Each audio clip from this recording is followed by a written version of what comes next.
All right.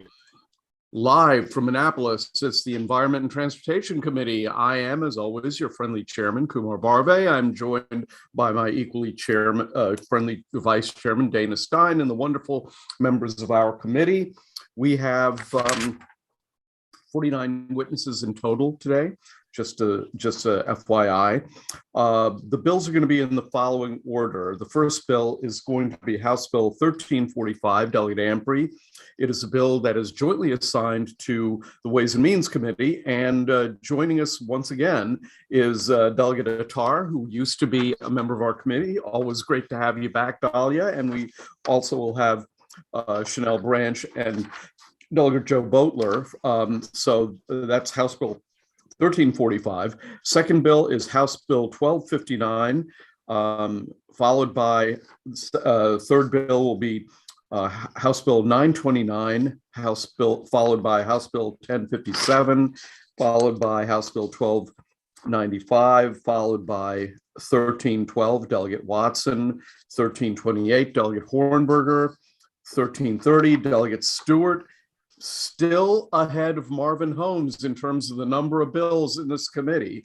And House Bill 1340 will be the last bill of the afternoon. It is a Montgomery County delegation bill that's being presented by Delegate Lily Chi of Montgomery County. So let's start with House Bill 1345. Delegate Amprey, you got 4 minutes. Take it away, man. He is not here at the moment. Okay, in that case, we are going to go to the next bill. Well, but that's the one that we have the Ways and Means people on, right? Somebody text him. The next bill has, it has 13 witnesses. Let's go to House Bill 929, which is a departmental bill and has only 3 witnesses. So let's do that. House Bill 929, and I'm going to assume, is Ken Holt with us right now? Is he in the waiting room? Yeah, I'm letting him in from the waiting room now. Okay, great. So he's going to present on behalf of the administration, and 2 other people are signed up favorable and no one is opposed. So let's go to House Bill 929. Ken, welcome back to your meetings. Speak at us. You got 4 minutes. Ken? There he is. Good morning. Good morning. Yeah, you got 4 minutes. Welcome back to the committee, Ken. Thank you. It's a pleasure to be back with you. How are you doing? Trying to eat a sandwich here, but otherwise just ducky. Take it away, Ken. The floor is yours. Oh, are we ready? Okay. Well, Yeah. good. Well, thank you, and thank members of the committee. I'm Ken Holt, Secretary of the Maryland Department of Housing and Community Development. With me here is Frank Dixon. Frank is the director of our Opportunity Zone and State Small Business Credit Initiatives, which essentially is designed to drive capital to small businesses in distressed areas. Also with me is Hunter Pickles. Hunter is director of our policy and legislative initiatives across the entire department, and my special assistant, Carolyn Varney Alvarado. So we're here to sort of support each other if there are any questions that I can't handle. Fundamentally, we worked together a few years ago when the federal government initiated the Opportunity Zone program. And Governor Hogan identified 149 areas across the state. Opportunity zones. Are we connected? Yeah, I can hear you. There was a little bit of garbling, but I'll give you leeway on the testimony. So go ahead. Okay. Once those 149 areas were identified, there is an opportunity zone in every jurisdiction across the state. We very effectively, over the, let's say, the ensuing 4 years now, have driven our departmental resources into those zones to sort of augment private capital that has been raised. The incentive for private capital is tax relief. And the bottom line, without going, we've got some written comments that you can review, which very correctly describe just how the Opportunity Zone investment process works. But the bottom line is individuals who harvest a capital gain, whether it's by selling a piece of property or a stock or a boat or a car, doesn't matter. If you realize a long-term capital gain, you can take that gain, invest it in an Opportunity Zone fund. It's got to be a formal fund established. And that fund can then further invest that gain in a business located in a qualified Opportunity Zone. And the benefit is down the line, some of the gain will be excluded from tax. And if you hold the investment for a full 10 years, 100% of the gain, once you sell your investment, will be tax-free. So if you happen to have a $100,000 gain, you put it in a fund, the fund invests it in a biotech company, that biotech grows, and your $100,000 is worth $1 million at the end of 10 years, $900,000 is tax-free. That gain is non-taxable. So it has incentivized a lot of private capital to come into the various states, but it's competitive. Every state has Opportunity Zones, and they're all vying for the private sector capital. We have taken our toolbox and sort of spread dollars, let's say for multifamily housing or for neighborhood revitalization or for business lending into these communities. And these are state appropriated dollars that are part of our normal course of business. But we've sort of targeted to make sure that they go into these distressed communities. What this bill is doing is designed, House Bill 929, it's designed to create a fund that we can actually augment the private sector dollars that are flowing into the distressed communities. And we believe that we're a little bit deficient in not having this focused capital to either augment what the private sector is doing or to support a business that is not eligible or has not received Opportunity Zone funding, but in fact needs assistance. So it's creating a source of capital support in distressed communities, and it will complement the private sector money that's coming through the Opportunity Zone Fund. So in short, that's a brief explanation. We strongly recommend that you report this favorably, and we're available to answer any questions that the committee might have. Okay, thank you, Mr. Secretary. I'm going to, we're going to hear Frank Dixon, and then we're going to hear favorable with amendments, Charlotte Davis, and after they're all done speaking, we'll entertain questions. Okay, good deal, Frank. Okay, Frank. Yeah, sure. I just wanted to say a few comments as it relates to Opportunity Zones. I've been the point person for the state of Maryland to support getting outside capital into Maryland's Opportunity Zones. What we are finding is that there are many viable businesses and projects that need funding, particularly in today's environment, specifically for projects within Opportunity Zones. There's significantly more gap in the cost of actually executing projects that are, bricks, sticks, and mortars. And so these funds could help those projects fill that gap, and actually the project would be realized versus not being realized. On the business side, there's always needs for funding. The state of Maryland does not have any direct funding for Opportunity Zones.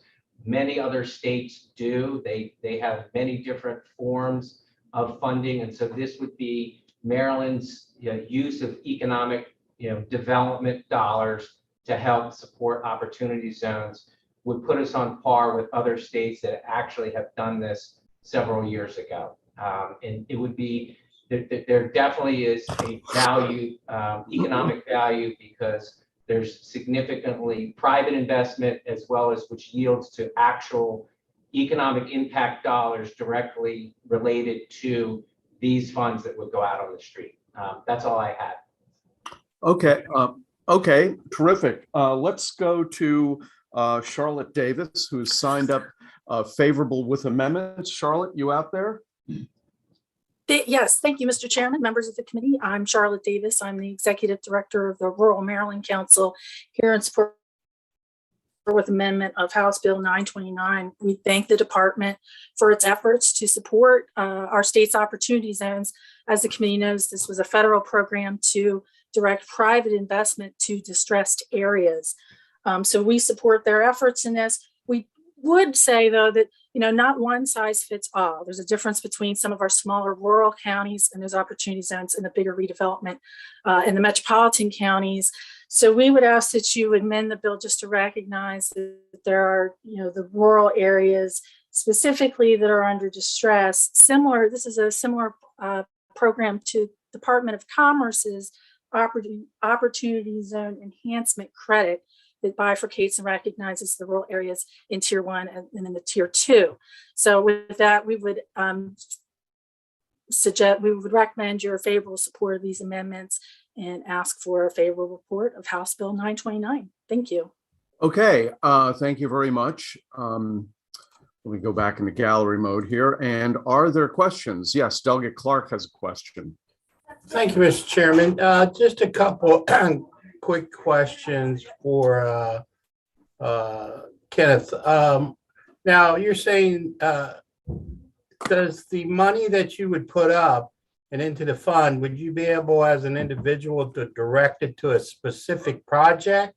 Or does it just go into a fund, say like, a big pot of money and it's just doled out that way? So opportunity zone funds can be created by a single investor, go to a lawyer, create a fund as a vehicle for their own capital, their own gain that they've harvested to find its way into a very specific business. So there's nothing wrong with doing that. Or a opportunity zone fund can be created almost like a mutual fund by a large investment institution, and they can get many investors who have all realized capital gains to put their money into that fund, and then they manage the distribution of the money across qualified businesses in qualified opportunity zones. So it can be both ways. I feel that it's all dependent upon what kind of scale the state would want to create. I mean, our opportunity zone fund is really not a mechanism to support a business where we're looking for a tax advantage. We don't benefit by any tax advantage. It's more designed to get money into small businesses located in opportunity zones that might be bypassed from opportunity funds that have ignored them. Thank you very much. The second question I have is, so if you're as an individual investor, your investment would be a risk-based investment. I mean, there would still be risk on it that you could, you say after 10 years, you would be able to retain all the value plus the capital gains without any taxes, but there is a downside or a risk factor built into this too, correct? Absolutely. Your money's at risk. If the business fails, you lose all your money. That it's the design is to incentivize capital flow into areas that generally don't receive any capital investment. Okay, thank you. Yeah, thank you for your questions. There appear to be no further questions from the committee. And so with that, thank you very much. That concludes the public hearing on House Bill 929. Let's flip back to House Bill 1345. Is Delegate Ampry in the House? I am here. Sorry, Mr. Chair. I was testifying in Ways and Means, so I figured it was something like that. I wasn't trying to skip out on you all. I promise. I like you. I like you all. Okay, go for it. You have the floor. Yes, good afternoon, Chairman Barbe and my fellow esteemed colleagues of the Environment Transportation Committee. For the record, Delegate Marlon Amper here to speak on House Bill 1345. The purpose of this bill, I guess I'll start with a quick story. So this bill was something that I drafted after realizing just how difficult home purchasing has been for so many of my dear friends across this country, whether you're in Maryland, New York, California, Texas, wherever you are. And upon doing more research, I found that there is a systematic issue that we are walking into where we are seeing homes being purchased by large investment firms.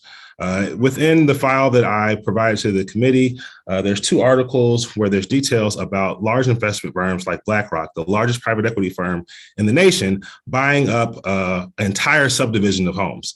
And these aren't just regular homes. These are entry-level homes where people would normally buy a home, start a family, be able to send their kids to a good school. But they're forcing more people to become renters by doing this and taking away the American dream of eventually being able to own a home. And we know that by buying a home in America, it means that you're able to develop some equity so you can start a business or pay down loans or just create some family and generational wealth. So with that fear in mind, I drafted House Bill 1345 in order so we can prevent this from becoming an issue here in Maryland. We also have seen recently here in Baltimore, in some parts of the 40th, where an investment firm bought over 300 homes in one fatal swoop. Now, we want to see investment in communities like Baltimore and other communities, but we don't want to see investment to the detriment of society not being able to enter the housing market. So what the House Bill 1345 will do, it will create a 30-day right of first offer for single family homes in which only individuals, families, or very small companies would be able to purchase the homes. So pretty much a 30-day period where large investment firms the size of BlackRock and so forth would not be allowed to purchase the home. After those 30 days elapse, then the free market is the free market. But the goal there is to ensure that we are allowing for the bidding process and the availability for homes to be available to the regular Marylander. And we want to make sure that our housing systems are not set up to where there's not an entry level place for families. And the other part of the bill that will take place is that if the companies that cannot partake in making those offers and bids in those first 30 days, it would be any entity that has a estimated value over 12 million and they have over a certain amount of a percentage of the home ownership of homes already in that county or that area. Also, if it's found that someone violates this rule, there'd be a uppage in the transfer tax to 15%. But of course, I am open to friendly amendments to make these numbers work in a way in which it gets to the intent of the bill of really just making sure that we are not seeing a place where really the only people that are the only institutions that can buy homes are these large companies, and people are forced to not be, and individuals are not able to start off their lives with buying a home. So that's the goal of the bill here. I ask that those members of the committee who are interested to check out the articles, do some research, and you can kind of see where we possibly could be in the next 10 to 15 years if we're not doing something to ensure that we're protecting the access to home ownership to individuals and to families. So I ask for a favorable report in the bill, and I'm open to any questions or comments from the committee. Yeah, Delegate, nobody signed up to support your bill, but a couple of people have signed up against it. And so what I'd like to do is take the testimony of all the people who oppose the bill and then entertain questions for all of you. But before I go to that, I do have one question for you, and it's this. This is a new market practice that I have to confess I don't understand very well. So describe to me an example from your point of view of what you believe is occurring, because it's very new to me. So, I mean, I think the Texas market is the best market to kind of show. So what's happening is, let's say you have an entire new development that's available. We'll use a Maryland example, but this is what happened in Texas, an entire development of homes. I think it was upwards of over 300 homes. Instead of these block of homes being available to the open market for families to go look at and bid on, BlackRock came in and purchased the entire development. So instead of these homes now being available for individual purchase, these homes are now rented out to individuals. And renting is fine, but we know that that the access to home ownership is an important part of building wealth, individual wealth and family wealth. And what's essentially happening in places like Texas is that these communities that they're desiring to buy up are literally entry-level communities. These are communities that are normally where families would go buy a home. They feel comfortable about the schools in that district, and they want to have their kids go there and so forth. So what's happening is that the investment firms are buying up these homes in large quantities. They're also buying up, overbidding in certain for homes, and not necessarily in one subdivision. We saw that Zillow bought a whole bunch of homes and did the same thing. And what we're seeing is they're essentially creating a larger rental market as a result, and it's kind of just reducing the amount of homes that are available for purchase. So let me see if I understand what you're saying. I'm a developer and I'm building a new subdivision. These are for totally new subdivisions. Is that what? Yeah, but it's happening even without new subdivisions. I mean, but yeah, this is the new trend that we're seeing, though, as far as entire new. Because it would be hard to buy 300 homes with 300 owners because you'd have to negotiate with all of them. So right. I'm assuming that. So I'm the developer. I have been zoned to do a subdivision of, I'll just make up a number, 500 homes.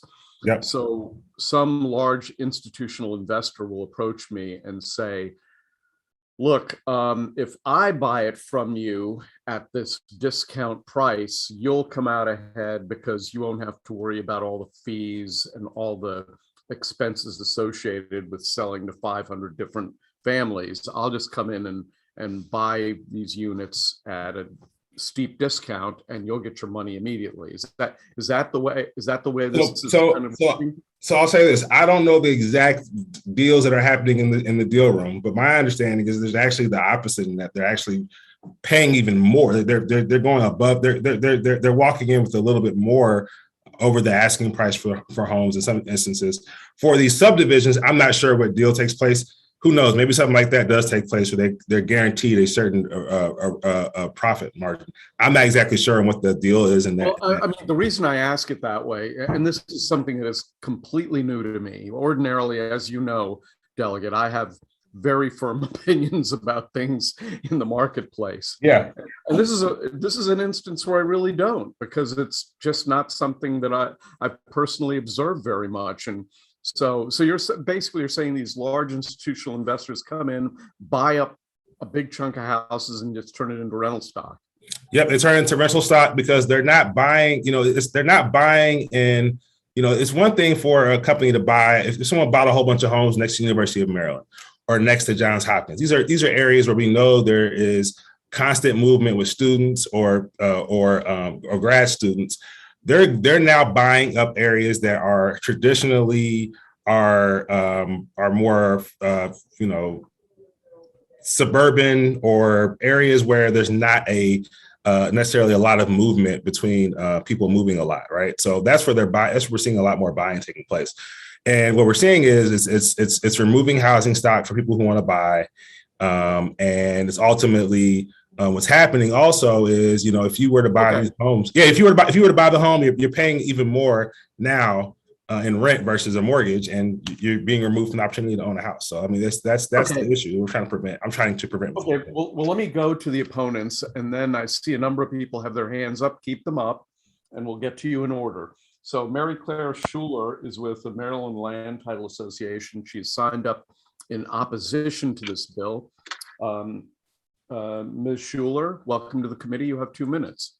Thank you so much. I'm the chair of the legislative committee for the Maryland Land Title Association, and I operate a small title company in Anne Arundel County.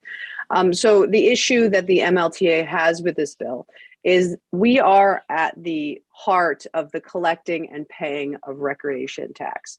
So the application of this recordation tax on such a specific type of buyer is problematic because of the difficulty in knowing when your buyer falls into this category, and just the sheer size of it. So if we get that wrong, it is the title company, not the buyer, where the buck stops in the collection and payment of that, because we have issued a title insurance policy insuring to the buyer and the buyer's lender, who's really the one who would force us to pay that out of pocket ourselves, that the deed is going to get recorded along with the deed of trust, because we cannot record a deed and a deed of trust in the land records without the full collection and payment of any outstanding recordation tax. And even if the clerks allowed it through, if the clerks didn't know and allowed us to record the deed and deed of trust, that raises the question, well, could the state come behind us and place a lien on the property for this recordation tax after the fact, again, jumping in front of our insured mortgage? So it creates a potential cloud on title on every single transaction that we do, because you just never know for sure when a buyer is going to fall into the category of owning more than 120 residential properties or having real estate valued at over $12 million. Most savvy investors will hold all of their different real estate in separate LLCs or in groups of homes in separate LLCs. So you would have to map out the complete corporate structure of every single buyer and search all 24 counties for every single entity in that corporate structure in order to know for sure every property that they own. Plus, you have to figure out the relative values of each of those properties. So it's just a major burden on the If you title could wrap up, industry. the committee would appreciate it. I'm You're good. done. Okay, great. Next, thank you very much. Next, let's go to Lori Graff with the builders. Lori, welcome to the committee. You have 2 minutes. Thank you, Mr. Chair, members of the committee. I'm Lori Graff, the CEO of Maryland Building Industry Association, and we respectfully ask for an unfavorable report for House Bill 1345. Again, and as Mr. Chair mentioned, this is a new issue for us. When we brought it to our members, they were not that familiar with this. We are not aware that this is a huge issue in the state of Maryland. And our big concern is a little bit about what the lady ahead of me said about the transfer tax. The 15% is a concern for us. We're not exactly sure how that's going to be managed, how that will work. And it seems to be a little bit counterintuitive, and we have some concerns that it will just make housing more expensive and have the unintended consequences. So for those reasons, and I'm happy to talk about, trying to solve for this problem if there is a problem, which we are not that familiar with, but we do have concerns anytime we're talking about increasing transfer taxes. So with that, we'd ask for an unfavorable report. Thank you. Okay, and next we'll go to Bob Etten, also with the builders, who is in the committee. Bob, you got 2 minutes. Thank you very much, Mr. Chairman, members of the committee. Robert Etten. I endorse everything my client, Ms. Graff, said. And just let me say that, to take a transfer tax and raise it from 0.5% to 15%, if you happen to be a large developer, I think there are serious questions about the constitutionality of such a provision under the state constitution. But secondly, you might as well just say you can't buy it, period. No one is going to be willing to go ahead and buy a property and pay a 15% transfer tax. I tried to do the math and figure out what percentage of an increase that is, going from 0.5% to 15%, and I couldn't figure out how to do the math. I think it must be an enormous. It's 14.5%. How much? It's 14.5%. Right. I'm saying, but the percentage increase over 0.5% going to 15% is a huge increase. The other thing I would just say that, the bill has 2 provisions. We talked about the transfer tax, but then the bill says that you can't sell your property basically to a large developer for 30 days. You have to go ahead and hold on to it for 30 days. You can only accept an offer from an individual community development organization or a nonprofit organization. And once again, I just think it's going to have a really chilling effect on real estate development in the state. I don't know of any other state in the country that's done this. If it's a problem in Texas, we're not aware of that. But for the state of Maryland, we just don't really think, with all due respect to the sponsor, and I know it's a well-intentioned bill, that it's a practical thing to do. So for those reasons, we are opposed, Mr. Chairman. Okay, we have 2 questions so far. First question goes to Delegate Terraza. Thank you, Mr. Chairman. And thank you, Delegate Ampry, for bringing this really important affordable housing bill. I think that's something that we really need to focus on. I know we've all been talking about affordable housing and the need for it, and this is a really important component. Isn't it true? This is really what this is about, is corporate investment in the residential housing market, accelerating the prices of that housing so that it's out of reach of middle and low income housing families. Would you say is that right?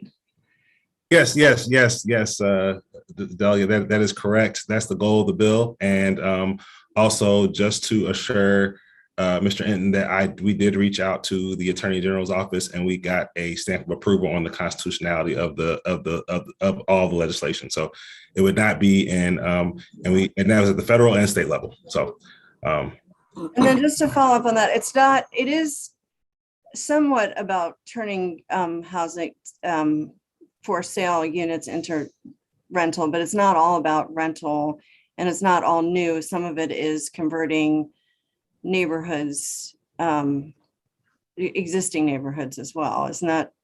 Yes, correct. So so that's correct. There's one of the articles that I presented in the file is there's an investment firm that I think bought about 300 homes here in Baltimore City.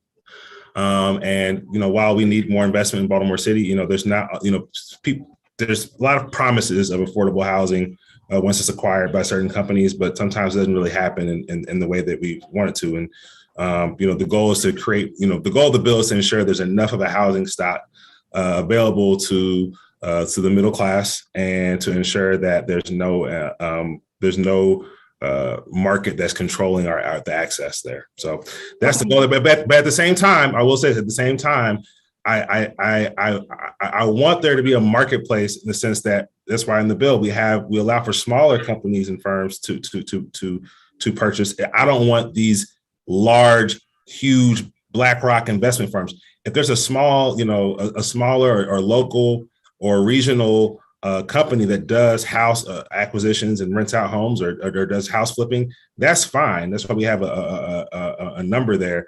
I don't want to preclude that from happening. I just do not want these large pension companies, because they not only will they disrupt home ownership for individuals and families, they also will disrupt the market for those smaller companies that are doing great real estate work here in the state of Maryland. Right, because their business is to accelerate the price on housing and make money off of that, not to provide housing. I mean, I won't say what their goal is. I just know that the way that the current setup, the trajectory of what's happening, I'm fearful that it will squeeze out the ability for people to buy homes. And I have many friends across the country who are struggling with the accessibility to homes, who live in really, really, really tight markets.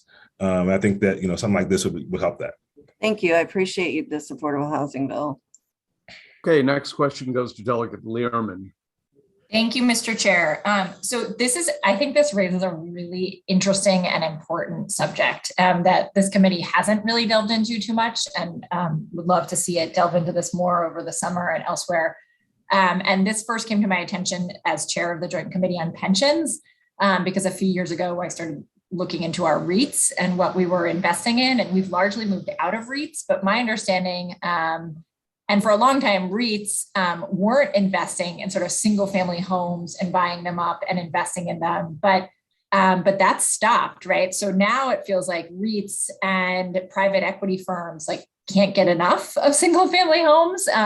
They have survived the pandemic and are doing very well. There are all these funds now, and private equity funds, REITs and others, that are huge property investors. So I just want to clarify, Delegate Ampry, for everybody on this, this is not just about a huge new rental, multifamily apartment building. This is also buying single family rental homes, correct? Isn't that so? Isn't that so? That is correct. It's not, it's not like I was saying earlier, it's not about, the stock housing you see around college campuses. We're talking about single family homes that traditionally have been used for that people buy and live in for 25, 30 years and raise their family in. These homes are becoming out of reach for Americans, or they could become out of reach of Americans if we're not thoughtful on how we legislate moving forward. Right. And did you hear, you might not have, but did you hear the Marketplace Morning report the other day on private equity firms investing in real estate by any chance? I did not hear that. I didn't hear Okay, the well, other day. there was a great, there was a really good segment the other day on NPR on Marketplace about how private equity is changing the rental market, referring to a ProPublica report on the role of private equity. And so that's sort of more about multifamily rental. And so it's both, right? It's multifamily and the single residential. So I appreciate you bringing this, and I go listen to that because I think you'll find it interesting. Thank you, Delegate. Okay, next question goes to Delegate Healy. Thank you very much, Mr. Chairman. And this is new to me too. And I wanted to ask a few questions about how this came to be. Was this part of the fallout from the real estate recession that we had in 2008, 9, 10, where so many properties were vacant for a long time, and then investors come in and turn them into rentals? I'm not sure if that's really the point of this. I'm not sure. I mean, I don't want to speculate over anything. I just know that during the pandemic, we saw an increase in interest in home ownership. I felt like most of my friends are starting to buy homes. That's using my own data points. And I feel as though the investment world saw that and they saw an opportunity. That's more for that'd be my analysis, but there's probably way more to it. I do not believe there's a direct connection between what you're presenting as a possible starting point, but I am not sure where it started. I'm not presenting. I'm just. Oh, no, sorry. Yeah. Maybe just a little bit more down, because I actually represent a district near the University of Maryland. And I mean, obviously for a long, long time, there were single family homes that were turned into rental properties. Right. And where student housing, grad student housing, faculty housing, all kind of rental, but they're single family homes. They're not apartment buildings or anything like that. Yeah. How is this? And you say it's different from that, but these are like single family homes in. But yeah. So I'll say this, like, if you look at people for instance, there's people who buy these single family homes and rent them out to students in College Park or here in Baltimore next to Hopkins or next to Morgan State or even next to Coppin in both in my district. So the difference here is a lot of times these are locally owned, smaller organizations or companies that own these homes that they rent out to students, and they're more on the ground. This management company, they're more on the ground. What this bill is trying to prevent are some investment company based out of San Francisco wants to come into Prince George's County, and we have a development of 100 new townhomes, and that's built for young families. And this investment firm from San Francisco goes in and buys all 100 homes and decides they're going to rent them out and never sell them. Like that's and the 100 homes are right near great shopping. They're near the metro. Okay. Now I got a picture of that. Thank you. I appreciate that. Yeah.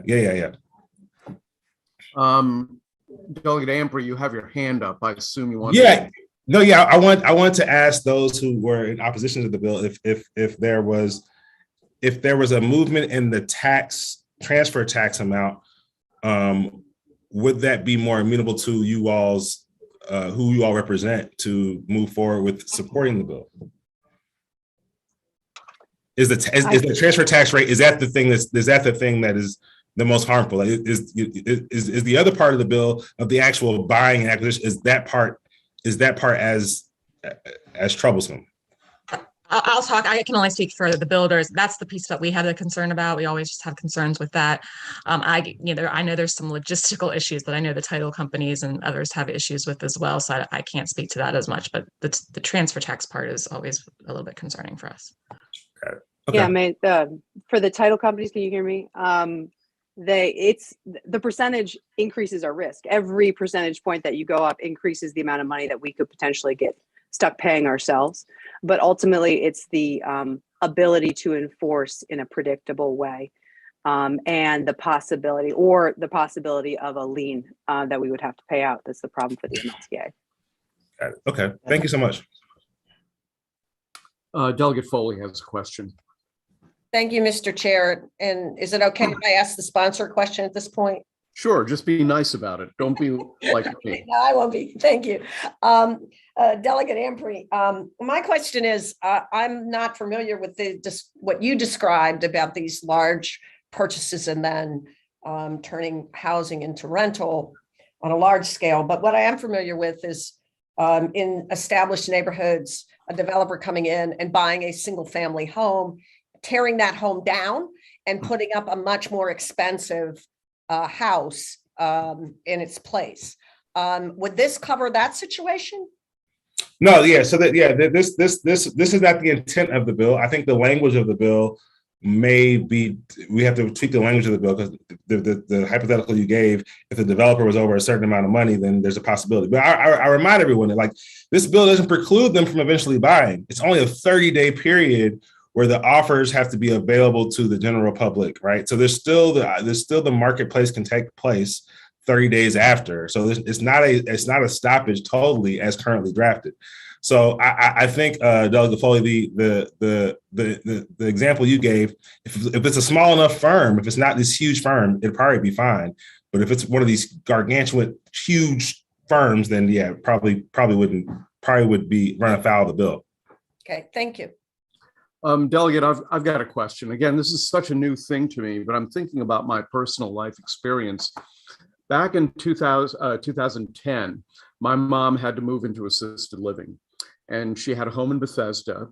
And so obviously what I did was I paid, for her fees until I sold the house.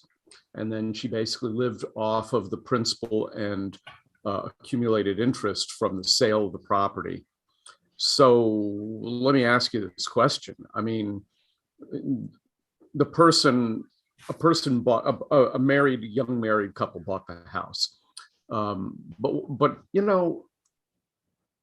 if a big company, a BlackRock, had said, we'll pay what you're asking for and throw $100,000 on top of it, I would have done that, because that was the money my mother was going to live off of for the rest of her life.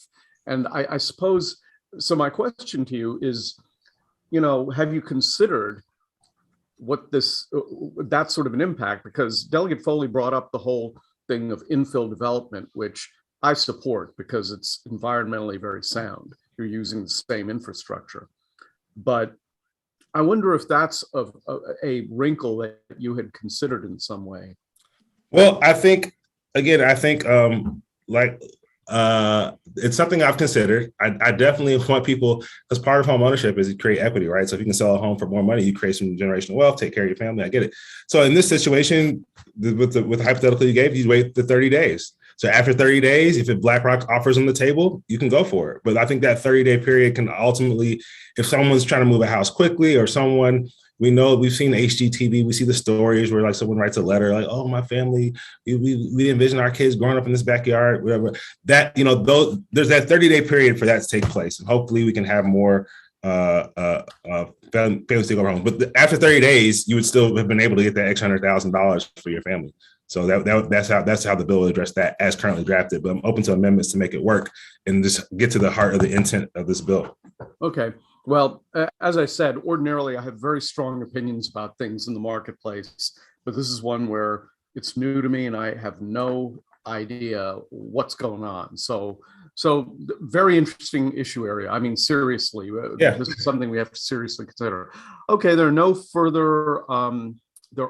further questions. So that ends the public hearing on House Bill 1345, Delegate Ampry. Let's go to House Bill 1259, Delegate Belcastro. Welcome to ENT. It is my first time in ENT.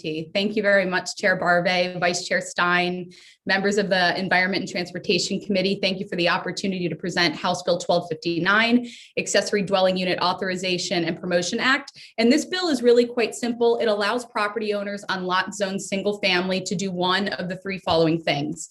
It's convert a basement into an apartment, convert a garage or section of your house into an apartment, or 3, build a small dwelling unit, a tiny house. in your backyard. So the bill accomplishes this by mandating that local governments adopt ordinances allowing ADUs on lot zone single family and then authorizing their use as rental housing. And there are many benefits to ADUs, but I want to start off by talking about the benefits to individual property owners and everyday people. And to do that, I want to tell a story about one of my family members who lives in an area where they were able to build an ADU. So they are these individuals in my family, they live on, it's my in-laws, they live on a lot zone single family in a charming town bursting with character in the suburbs of a city, just like many areas like we probably live in many areas that exist in Maryland. And they've lived there for decades. They're close to family, the activities they enjoy, and simply put, it's their community. And they also live right next to their grandkids and my sister and brother-in-law. So I understand why they want to be right there. So they've recently retired and they're putting a plan in motion for how they can affordably age in place while staying in the community among their adult grandchildren and grandkids. And to do this, they're currently building, which is really cool, a customized ADU in their backyard that's fitted to the needs of them as they continue to age. And the plan for them is to rent out their main house and use that to subsidize their retirement. And the point that I want to make with this story is that people simply need options and flexibility when it comes to housing and also their land. But this bill isn't just about aging in place. It also seeks to address major concerns around our housing availability and equity in the state. So last year, our Department of Housing and Community Development released the Maryland Housing Needs Assessment and 10-year strategic plan. And in that report, it states that the last 2 decades, median rent has increased in Maryland by 34%, and that these increases were driven by population growth and limited construction of multifamily housing units. And while our population is expected to grow by another 178,000 households over the next 10 years, we need to take steps to ensure that our housing production aligns with our projected growth, and failing to do so will only exacerbate our housing affordability and equity issues. So one of the action items to find in the housing needs assessment was allowing ADUs to be built by right across the state, which is what this bill would do. Currently, New Hampshire, Vermont, California, Oregon, Connecticut, Rhode Island, and Utah have allowed ADUs statewide, with a number of other states, such as New York, considering statewide legislation similar to the bill we're presenting today. So why are so many states taking the issue up? It's because ADUs are about the lowest hanging fruit that we have in addressing our housing needs. They provide housing opportunities that are more affordable, near to work and school, all while benefiting both renters and homeowners alike. And if this bill were to pass, it would be our homeowners in each of our communities that would have the opportunity to play a role in addressing our housing shortage. And I think that it's really important that we take a moment to think about how cool that would be. So thank you for the opportunity to present HB 1259, and I respectfully ask for your favorable report. Okay, thank you very much. We have a fairly large number of people testifying in favor of the bill, and then we have a couple of people testifying against the bill. So I'm going to go to through all the proponents, and then we'll entertain questions. Mr. Chairman, before you do move on, we have 13 very real questions waiting to be asked of the sponsor. Is this real, or is this you guys kind of riling me up? Because I got a little No, nervous. this is about a miscreant you have testifying in favor of your bill named Brooks Schandelmeyer, who was an intern and legislative aide for the Environment and Transportation Committee 7 years ago. So that's what this is all about. Well, he's got a very good story to tell about the importance. Well, actually, it's the first time you've been in our committee too. So, you know, it's meant to harass you as well. So forgive me for making you think that you are somehow less worthy of abuse than Brooks Schandelmeyer. So thank you. Okay, we're going to go to Samar Jha. Samar, welcome to the ENT Committee. You have 2 minutes. Thank you so much. Good afternoon, Chair Barve, Vice Chair Stein, and members of the House Environment and Transportation Committee. My name is Samar Jha. I'm a Senior Legislative Representative at AARP's National Government Affairs team. I'm speaking to you on behalf of ARP Maryland and its members support HB 1259, which relates to the statewide authorization of accessory dwelling units, or ADUs as we call it. Firstly, we would like to thank Delegate Lisa Belcastro for her leadership and for sponsoring the important piece of legislation, which is now being discussed at the federal, state, and local level. I'm speaking to you today to emphasize the importance of ADUs as a viable, affordable housing options for all ages. I have also submitted my written testimony. However, as part of the oral testimony, I would like to address some important issues here. ARP supports the availability of ADUs as an affordable, accessible housing options for people of all ages. ADUs are small houses or apartments that exist at the same property lot as a single family residence, but still provide separate living and independent quarters. And because they tend to be smaller and more affordable than single family houses, they can be a good housing option for older adults who want to downsize but still live in a neighborhood setting. ARP's 2021 Home and Community Preference Survey indicates that nearly 60% of adults would consider living in ADU, and nearly 3/4 of those polled said that they would create an ADU for a place for a caregiver to stay. Furthermore, the current ongoing pandemic has exposed the vulnerability of our older adults and have made us realize the importance of ADUs as they provide a safe, comfortable alternative to housing. ADUs can fill a number of roles that you may never have needed before, like providing a place for your aging parent to live instead of a nursing home, or for an adult child who may need to return home after college. Before I close out on my testimony, actually, I just have 10 seconds. So I just want to thank the committee for allowing me to support this legislation, and would prefer to have, and would like the committee to issue a favorable report on House Bill 1259. Thank you. Okay, thank you very much. Let us next turn to Lisa May with the Realtors. Lisa, welcome to the committee. You have 2 minutes. Thank you, Mr. Chair, members of the committee. Lisa May with the Maryland Realtors. We've mentioned in this committee several times already this session that we have a housing shortage in Maryland. A recent survey of ours revealed that among Maryland's registered voters, 67% say that there's too little housing for those of lower incomes. 67% say that there's too little housing for young professionals, and 59% say that there's too little housing for seniors and those who are living with disabilities. ADUs can help all of these groups if we allowed them to be constructed more quickly and more easily. That's the goal of this legislation, and it's a goal that 76% of registered voters in Maryland share. So we believe that this is a reasonable step that we can take today to increase our housing supply in Maryland. We strongly support this bill as part of our Open Doors to Stronger Neighborhoods campaigns, and we ask for your favorable report. Thank you very much. Unfortunately, 100% don't want any of that built in their neighborhoods. So, we live in the world we live in. Next, Brooks Schandelmeyer. Welcome back to the Environment and Transportation, and congratulations on the recent nuptials, dude. Thank you, Mr. Chairman. I am excited to be on this side of the committee. I only wish it was in person. Yep, we do too. All right. Well, thank you, Mr. Chairman, Chairman Barbe, Vice Chair Stein, and members of the committee. For the record, my name is Alderman Brooks Schandelmeyer. I represent Ward 5 on the Annapolis City Council, and I'm here to strongly testify in support of House Bill 1259. How I first came to Annapolis was I lived in what I affectionately call an off-the-books accessory dwelling unit.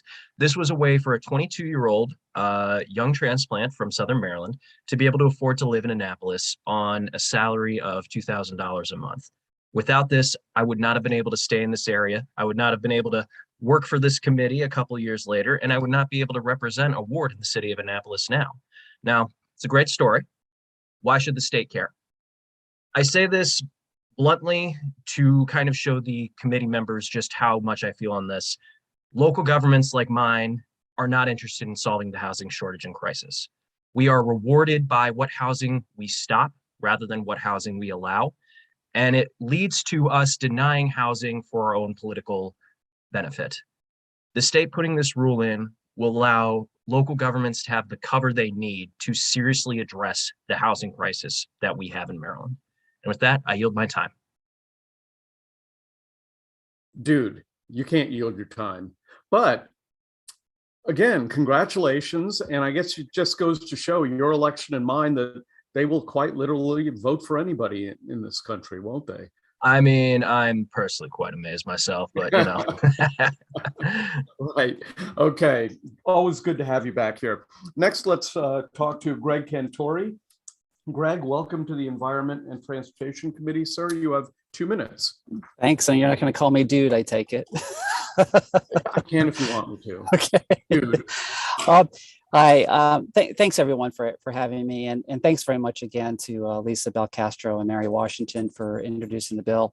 My name is Greg Cantori, and I'm the past president and CEO of Maryland Nonprofits through the Association of Nonprofits throughout the state of Maryland with 3,500 members. And not recently, but about 5 years ago left. But I currently run a company called Little Deeds. We do aging in place home modifications for senior citizens and those with disabilities so that they can remain in their homes safely. And through that work and through my passion for affordable housing as an affordable housing director for many years as well, this issue is front and center right now. Because we are in the middle of not just a housing crisis, I call this a housing emergency. It's a real emergency right now. And I want to just tell you a very quick personal story. Both my daughters are low income. Both of them are service workers. One works as a senior aide, the other one works as a vet tech. And they are earning less, both of them are earning less than $17 an hour. However, with some help from us, they both own their homes in 2 different counties. But we cannot continue to subsidize that mortgage. So we are building ADUs in both those counties. And I just want to tell you about one really nightmarish situation. And I'm telling you this because in Baltimore County, unfortunately, they have the most restrictive rule. And MACO and the Maryland League of the Maryland League. MML. Yeah, MML, I'm sorry, had basically brought up a concern that every single county already has ADU legislation. Well, they actually do not de facto have legislation. And let me just quickly go through what the issues are in Baltimore County. In order to get an ADU in Baltimore County, you have to file a complex application, post a yard sign, talk to your neighbors and get their permission, get a formal judicial hearing. Only then you're given a temporary 2-year permit. And then once Greg, if you can start to wrap it up, the committee will appreciate it. I'm sure we'll have questions. Yeah, once that permit is given to you, you can only have blood relatives live in that ADU for no rent. This is why we need this bill. Thanks. Okay, thank you very much. Next, let's go to Christina Rigby. Christina, welcome back to the committee. You have 2 minutes. Council member. Thank you. Thank you very much. I'm Christiana Rigby, and I have the honor of serving the residents of District 3 on the Howard County Council. As a local elected official in Maryland, I am here to express my strong support for HB 1259. Maryland is currently in the midst of a housing crisis that has impacted communities across our state. People are prevented from becoming our neighbors by rising costs, restricted housing supply, and a dearth of affordable options. Maryland is behind the curve of adopting creative solutions to address this crisis. This legislation moves our state forward by providing a pathway, a functional pathway, it should be noted, for accessory dwelling units statewide. I know it's uncommon for local legislators to ask the General Assembly to establish zoning requirements. And as a local legislator, I believe that state action on this issue is essential. A statewide ADU law will ensure consistency and predictability for homeowners who are interested in constructing an ADU on their property. Statewide action is also of critical importance in addressing this housing crisis. Our housing affordability challenges are not constrained by county borders, and we need statewide action to address this issue. The majority of ADUs are constructed by individual homeowners who want to provide an affordable place for family members, seniors, people with limited incomes, and young professionals to live. The process to create ADUs should be straightforward and consistent and easy to utilize for homeowners who want to build them. This bill will empower homeowners to help address our housing affordability crisis. And as our state leaders, you have an opportunity to make a huge difference on this issue. I respectfully encourage a favorable report. Please help our homeowners. Thank you. Thank you very much. Next, let's go to Tom Cole. Tom, welcome back to the committee. You have 2 minutes. Thank you. Good afternoon. Tom Cole, chapter lead with YIMBY Maryland. The question before you is whether or not to legalize ADUs, but I would suggest that an equal question that you should consider is why ADUs should be illegal, why housing should be illegal. When we create a zone that says single family detached only, we are saying that there is a price tag you need to meet in order to participate in this community. ADUs provide market rate affordable housing. They allow those who can't afford to live in a single family detached zone, live there, participate in the community, participate in the workforce, attend those schools. ADUs also provide the ability for homeowners who are struggling to keep up with the cost of living to stay in their homes. We repeatedly see tax credits to allow seniors who are on retirement income stay where they live, but another way we can help them is allow them to rent out parts of their homes as accessory dwelling units. And I want to note, often accessory dwelling units are seen as, well, we need to construct something, we need to build a shed. Many of these homes in our single family detached zones are already outfitted so that they can accommodate accessory dwelling units for other people to live there. I just want to finish by saying that legalizing ADUs does not mean they are going to pop up everywhere. As much as us housing advocates would love to see that, I think if you look where ADUs have been legalized, often they are very rarely utilized because there are regulatory burdens to overcome, even in the locality. In Portland, when they legalized ADUs, many years later, less than 0.5% of eligible units are building ADUs. This is a critical step forward to meet our housing crisis. It's not enough, but we need it. So I would strongly recommend a favorable report, and thank you for considering this important legislation. Thank you. Let's go to Susan Margolis.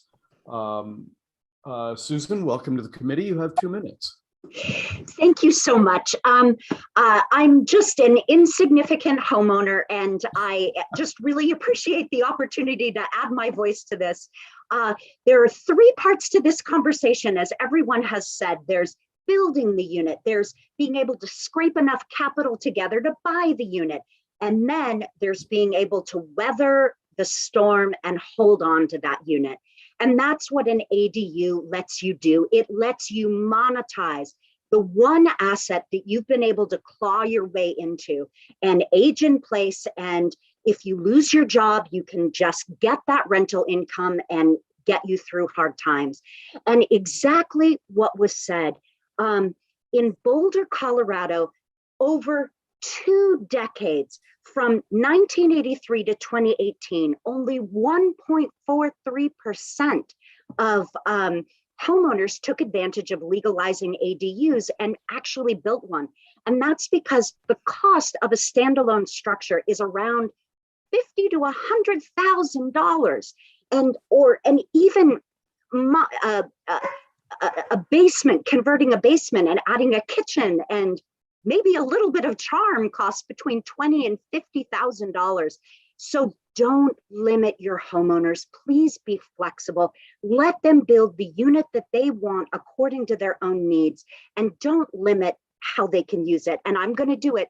I'm going to say the trigger word. Worse things have been said in this room, I'm sure. Worse things have been said in Zoom.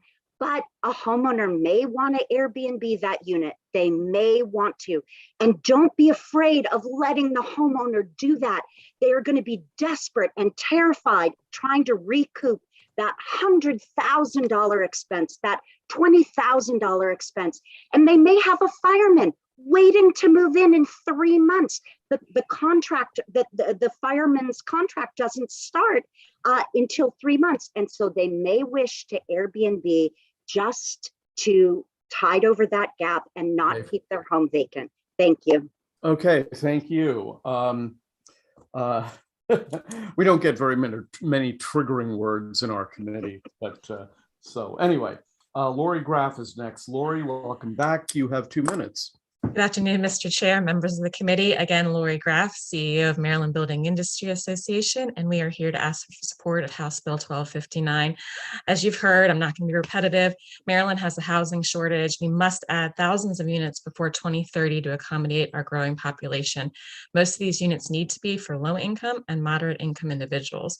There's no question, and we should all agree, we have to have more affordable housing, but we also have to have housing that's more affordable for all your average Marylanders. The home price in Montgomery County just reached $500,000 for your medium household income. Household home price. For single family home, it's actually $800,000. That's not unique. Jurisdictions across the state are struggling with rising home prices. What all of our jurisdictions have in common is a chronic shortage of new home construction, particularly for lower priced homes. Accessory dwelling units have the potential to increase housing affordability, create a wider range of housing options within the community, enable seniors to stay near family as they age, as you've heard, and facilitate better use of existing housing fabric in established neighborhoods. States and cities across the country have adopted these. We also, as Mr. Cole pointed out, have seen this doesn't open up floodgate, but it is a tool that we need to use. We need to be creative in creating new housing and new opportunities, and that's one of the reasons we should adopt House Bill 1259. Thank you. Okay, thank you very much. Let's turn to Lisa Rodvine. Lisa, welcome to the committee. You have 2 minutes. Thank you very much. I'm Lisa Rodvian. I'm the current chair of the Anne Arundel County Council, and I represent District 6, where I think many of you are currently located. So welcome to my district. Anyway, I am advocating for your support for this bill. There are many reasons why this is a really important idea and many reasons that we need the support of the state. First off, jurisdictions around the country are having the same arguments over and over and over again. And if we had the state, if we had this state bill, we could stop having those same arguments that really don't have any merit and with real data have not ever proven to be true. ADUs do not cause school overcrowding. They do not cause parking problems. They do not change the family character of a neighborhood. In fact, what does that even mean anyway? That sounds like it might be a little classist or racist or something that we shouldn't really be allowing to come into our conversations about housing. But really, if we have the state to take those sort of fear factors out of the conversation, then I think we will see an important step towards affordable housing. And I'll just reiterate some of the things that other folks have already said is that we do have a very serious problem statewide. In Anne Arundel County, we have over 50,000 individuals waiting for public housing or housing vouchers. That is an enormous number.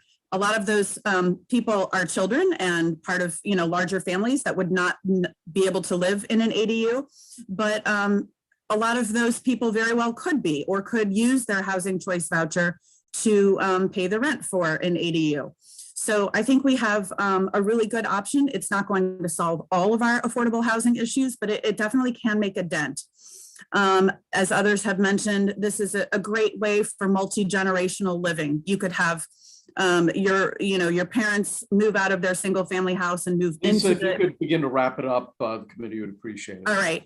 And again, for people, for families that have family members with disabilities, there are just so many ways that these can benefit families and communities. So thank you for your time today.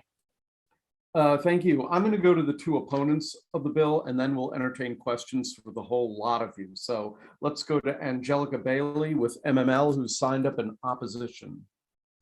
Thank you, Mr. Chair. Good afternoon, committee members. I'm Angelica Bailey. I'm the Director of Government Relations at the Anne Arundel Municipal League, and I am taking this from a corner in the Senate where the Wi-Fi leaves something to be desired. So I apologize in advance if I glitch. Miko can pick up the slack, but MML is opposed to House Bill 1239. Our position isn't based on the value or drawbacks or merits of accessory dwelling units themselves. Excuse me, it's really more about progress and pragmatism. So this bill proposes a mandate on local governments. It overrides our ability to make appropriate zoning decisions for our neighborhoods. And it's really no accident that zoning decisions are made at the local level. We're on the ground, we know our communities, we have the knowledge to make those decisions. And a lot of that knowledge comes from long-term planning. That's a lengthy and substantive process that incorporates a lot of stakeholders and constituent input and collaboration. And this bill would just wipe that all away. And that's really too bad because our communities are incredibly diverse and we really need that local input. There are 157 municipalities in the state of Maryland, each with their own demographics, population sizes, topography, infrastructure capabilities, personalities, really. And blanket mandates just don't address those complex and diverse needs. Local governments really do need flexibility to do their best. And let's not make any mistake here. This isn't enabling. This is a real mandate with real cost to local governments. And a one-size-fits-all approach just doesn't work. So we appreciate the sponsor's good intent, but MML is respectfully opposed to this bill. Thank you, Mr. Chair. Okay, thank you. Is Dominic Butchko with us? Yes, Mr. Chairman. Thank you very much for having me today. Dominic Butchko from the Maryland Association of Counties. MACO opposes this bill. Just really quick here, I'm going to echo everything that MML just said. MACO is 100% in agreement with that. And I just want to highlight, and one of the proponents mentioned this, there are many counties across the state who are already authorizing ADUs, accessory dwelling units. And in almost all of those cases, there is not a rush to install these units. So we are already authorizing this, and there is not a huge wave of people trying to get it. One of the proponents mentioned Baltimore County and Baltimore County having issues. If one particular county is having an issue, that is one conversation. This legislation would preempt all 24 counties everywhere, and one size fits all. I mean, you know, Mako, you know my talking points, but in this situation, it's very much a reality. One size fits all, especially in this, is just not the way to go. So accordingly, Mako urges an unfavorable report. Thank you.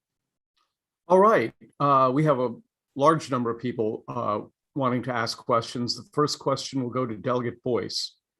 Thank you, Mr. Chair, and thank you, Delegate Bell Castro, for bringing this, and thank you for our conversation we had the other day. And I want to essentially open my questioning to say, you know, zoning is the legal way of how we say or how we plan out what goes where, right? And so, and I want to note historically, we have used single family dwelling zoning in a lot of communities to keep communities exactly the way they are, I think, to another person's point. But I have a very strong concern as it relates to zoning at the state level for local jurisdictions, especially somebody like Baltimore City, that it took almost 5 to 6 years to approve a plan that was 30 years overdue. And so I do want the panel and or the sponsor to address the issue of essentially undermining local comprehensive plans, as well as, you know, local zoning authority in this regard, please.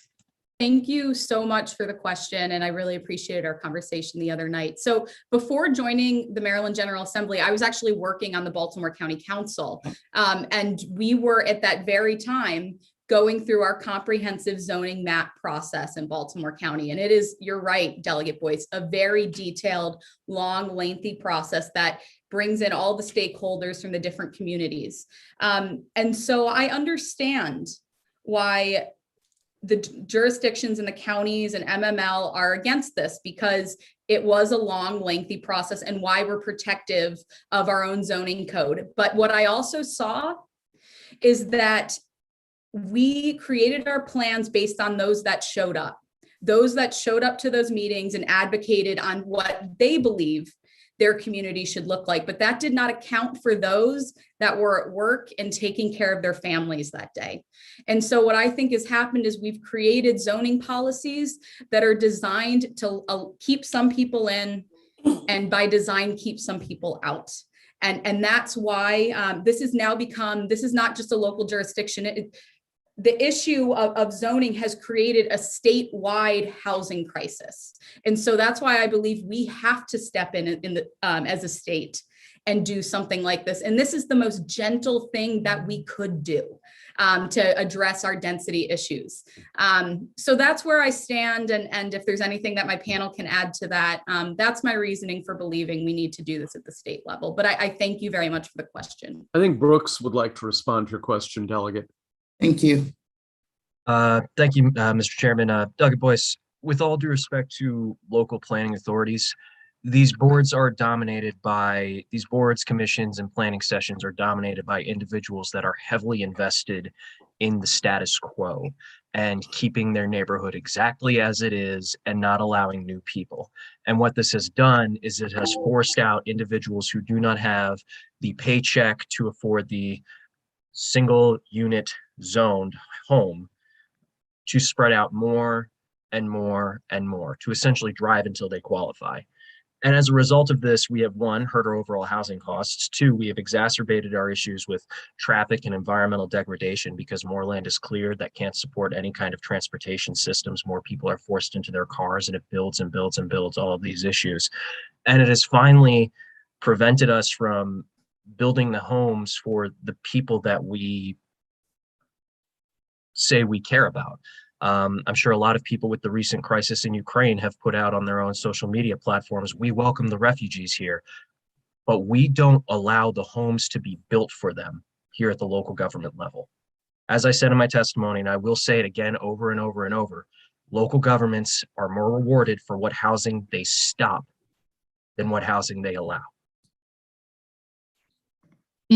Yeah, I hear you, but I one slight pushback I will say is that, you know, the conversation keeps coming up in this committee all the time about, and I'm gonna have to start changing the word because affordable housing is starting to get a bad terminology. Maybe it's workforce housing or something else is better. But the reality is we know there's a shortage. We don't know how much stock or inventory we have out here within the whole state, nonetheless our own jurisdictions, to figure out if we can actually be building toward that. And so I for one, certainly understand housing insecurity and not being able to afford market rate housing. I just, again, local jurisdictions, I just don't see how this fits into that. And I know the sponsor and I talked about this, and yes, it's a gentle change, but it is a gentle change as it relates to local authority. So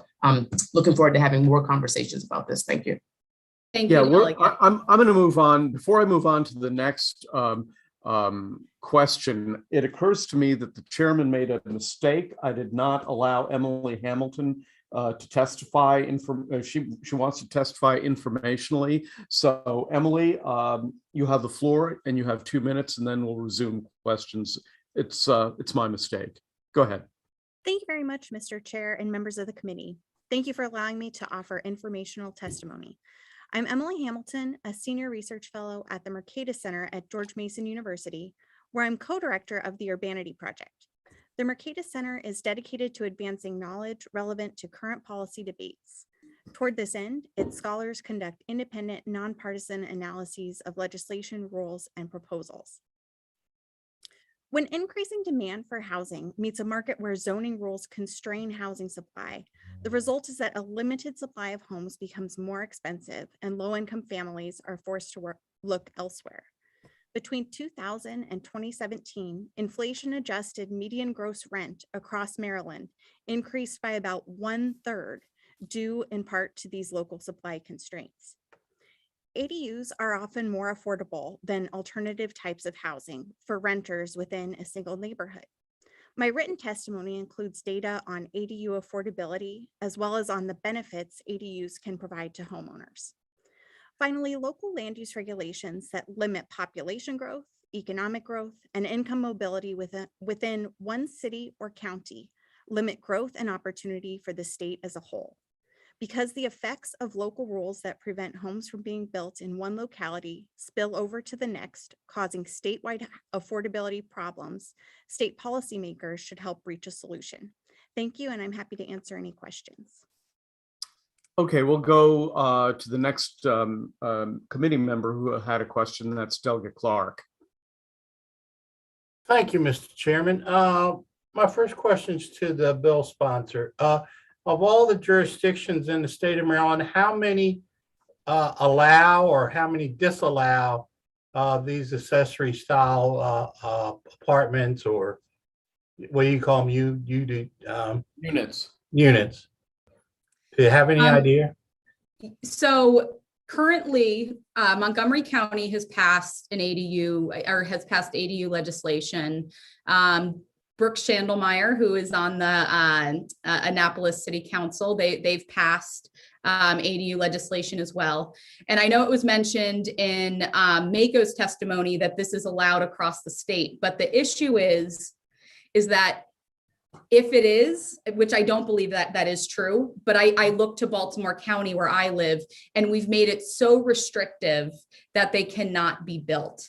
And that was already described to you in someone else's prior testimony about why it's so restrictive. But if you can only rent to someone that is related to you by blood, then why would you ever build an ADU, right? If you can't collect rent on it, you're not going to be able to recoup your investment. Why would you ever build an ADU? So we have so many restrictions on the ability to build these across the state. That's the reason that we don't see high numbers across the state, right? And even when we do allow this statewide, we're not going to see them pop up everywhere. But this is just a single tool in our toolbox of a number of things we have to do to increase our housing stock here in the state of Maryland. And why I think it's appropriate that we do it here at the state level is because this is a very gentle push in the right direction. If we were ever going to preempt local land use authority, this is, in my opinion, the most gentle thing that we could do. Well, then the next question is, then you don't know which counties do and which counties don't as of right now. Well, I guess my next question to you is then, and you kind of answered it a few minutes ago, because you want to insert the state into local zoning. Mhm. In the counties that do already allow these units, or this type of units, and they set the requirements and the standards for what they need to be, them local governments are set. Wouldn't you say that these local governments are setting them standards based off of the many conditions of infrastructure in their counties? AE, whether they have water and sewer available, AE, whether it's all on septic systems, AE, the lot sizes, and different things like AE, the proximity to the critical area and tidal wetlands. Don't you think that local government is more prepared and has a better mindset to see that, to set them ordinances than the state of Maryland? So the reason that I landed on putting in a bill around ADUs is because these points come up anytime a new project that increases density comes up at least in the larger jurisdictions. And they are real concerns, right? Making sure, being cognizant of our adequate public facilities, school overcrowding, making sure that our sewer lines and water lines can handle that additional density. But the reality is, you are not going to see a massive influx in ADUs by this being passed. ADUs are small units. They're intended for non-family households. And according to our needs assessment that was done by the state of Maryland, we are going to see the largest increase that we're going to see over the next 10 years is of non-family households. So I envision these units to be used by non-family households, which won't be contributing largely to our school systems, which won't be because it's one or two people living in them, overcrowding our sewer and water lines. And I do believe that this is respectful to our adequate public facilities. But additionally, the idea of open space typically comes up, in parks and green space, and we can all appreciate those arguments, right? This utilizes land that is already set up for our public utilities, already has roads, already has space for us to build things without compromising our green space and contributing to sprawl. So again, I understand the concern of local governments wanting to hold on to their broad land use authority. And I will just continue to push back on that and say that I think that broad land use authority has played a role in the housing crisis that we're currently in. One last bite of the apple, if I may, Mr. Chairman, real quick. So basically from your comments, I'm getting that, do you believe that this is more of an issue in the metropolitan areas than you believe that it is in the rural areas? That's one question. And let me give you the second part so you can just do it all one. And in the second part is when you say local governments, in my mind, and I was in local government for a very long time, local government means representative of the people in that community. So local government officials, wouldn't you say, have a responsibility to make sure the infrastructure and things are in place in that community? So I will take the first question first. And what I would say to that is, I think everyone can benefit from ADUs, right? To the example that I gave of my family and my in-laws right now, right? While you guys on the Eastern Shore and some of the more rural areas, it might not be as pressing, the housing needs. Individual land rights are important to people out there, right? And what this bill would do is it would allow them to tap into their land to generate revenue and income for themselves, to take ownership over how they retire, right? And be able to stay close to family and in the community that they love. Because right now those options aren't there aren't a ton of options, right? And people might not want to go into an assisted living facility. They might want to stay on their own property in their own community. And this gives people that flexibility and option to do that. And I've already forgot your second question, and I apologize. Okay, well, don't worry about that, but I just make one quick statement. We've had these units in Calvert County well over 20 years. So you may want to contact the zoning office there, and you can get a little better idea of how it's done. So we have, and I want to correct the record. We have looked into where they are and where they are not allowed across the county or across the state. The issue is that I go back to is the restrictions around them. And by passing this bill, it would make sure that we are not putting those very burdensome, cumbersome restrictions on these so that they can be built. So when I say something isn't allowed, or when I said that I wasn't sure where they are allowed, it's because we only have a few jurisdictions that have actually worked towards promoting these being built, that being Montgomery County, that being Annapolis. So while I can't speak to the specifics of the restrictions in Calvert County, we do know that there are cumbersome, burdensome restrictions in most of the jurisdictions, and that is the reason why these aren't being built. Well, that's just part of life. There's restrictions and burdens and regulations and everything in life. All right, let's Mr. move on. Chairman. We got a Thank whole you. bunch of people asking questions. Next one goes to the vice chairman of the committee. Thank you, Mr. Chairman, and Delegate Belcastro, thank you very much for bringing this legislation. Just have a couple questions. First of all, your bill would require that ADUs have to satisfy all relevant building code requirements. I mean, you're not providing any sort of waiver on building code requirements, are you? Not at all, and it's mentioned in the bill. We want these to be high quality. We don't want them to be sheds in a backyard or cold, dingy basements. You still have to adhere to building codes, and that's mentioned in the bill. Okay, and my second question goes to sort of the key issue of providing some additional affordable housing. And I realize that the percentage of homeowners in the states that have liberalized their ADU laws that taken advantage of it's maybe 1 or 2%, but nonetheless, that will provide some modest increase in affordable housing. And I was wondering if you could talk about, I know California has been sort of in the lead in allowing ADUs, and if you have any data on how that has increased units of affordable housing in California or any other state where this has been done. Thank you for the question. And we've seen in my testimony, I mentioned states are getting on board with this. And there's a lot of states that have passed this and a number of other states that are considering it in their legislatures this year. But to get to your specifics of stats, I would have to defer to my panel. And I believe Greg Cantori might have that information. Is that true? That is true. Yeah, go ahead, Greg. Okay, one quick example is California is a great example on this. They went ahead and they passed a law similar to what we're discussing right now. Los Angeles is a very large metro area, was only producing about 300 ADUs a year in 2017. The law was passed in 2018. By 2019, it went up to 1,000, and by 2021, they're producing over 3,500 ADU units a year now. This is the homeowners doing the hard work of doing that, and that's just in Los Angeles alone. It's a logarithmic increase, and then one of the reasons is that this is not. Remember, the name of this act isn't permitting; it's promoting, and we need to be talking about it that way. This is not about just permitting. We need to promote these ADUs throughout the state in order to see that kind of an increase.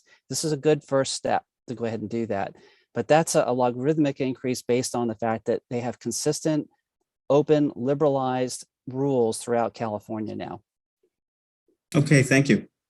I think Samar Zah would like to make a quick comment. I'll allow that, and then we'll go to the next member of the committee.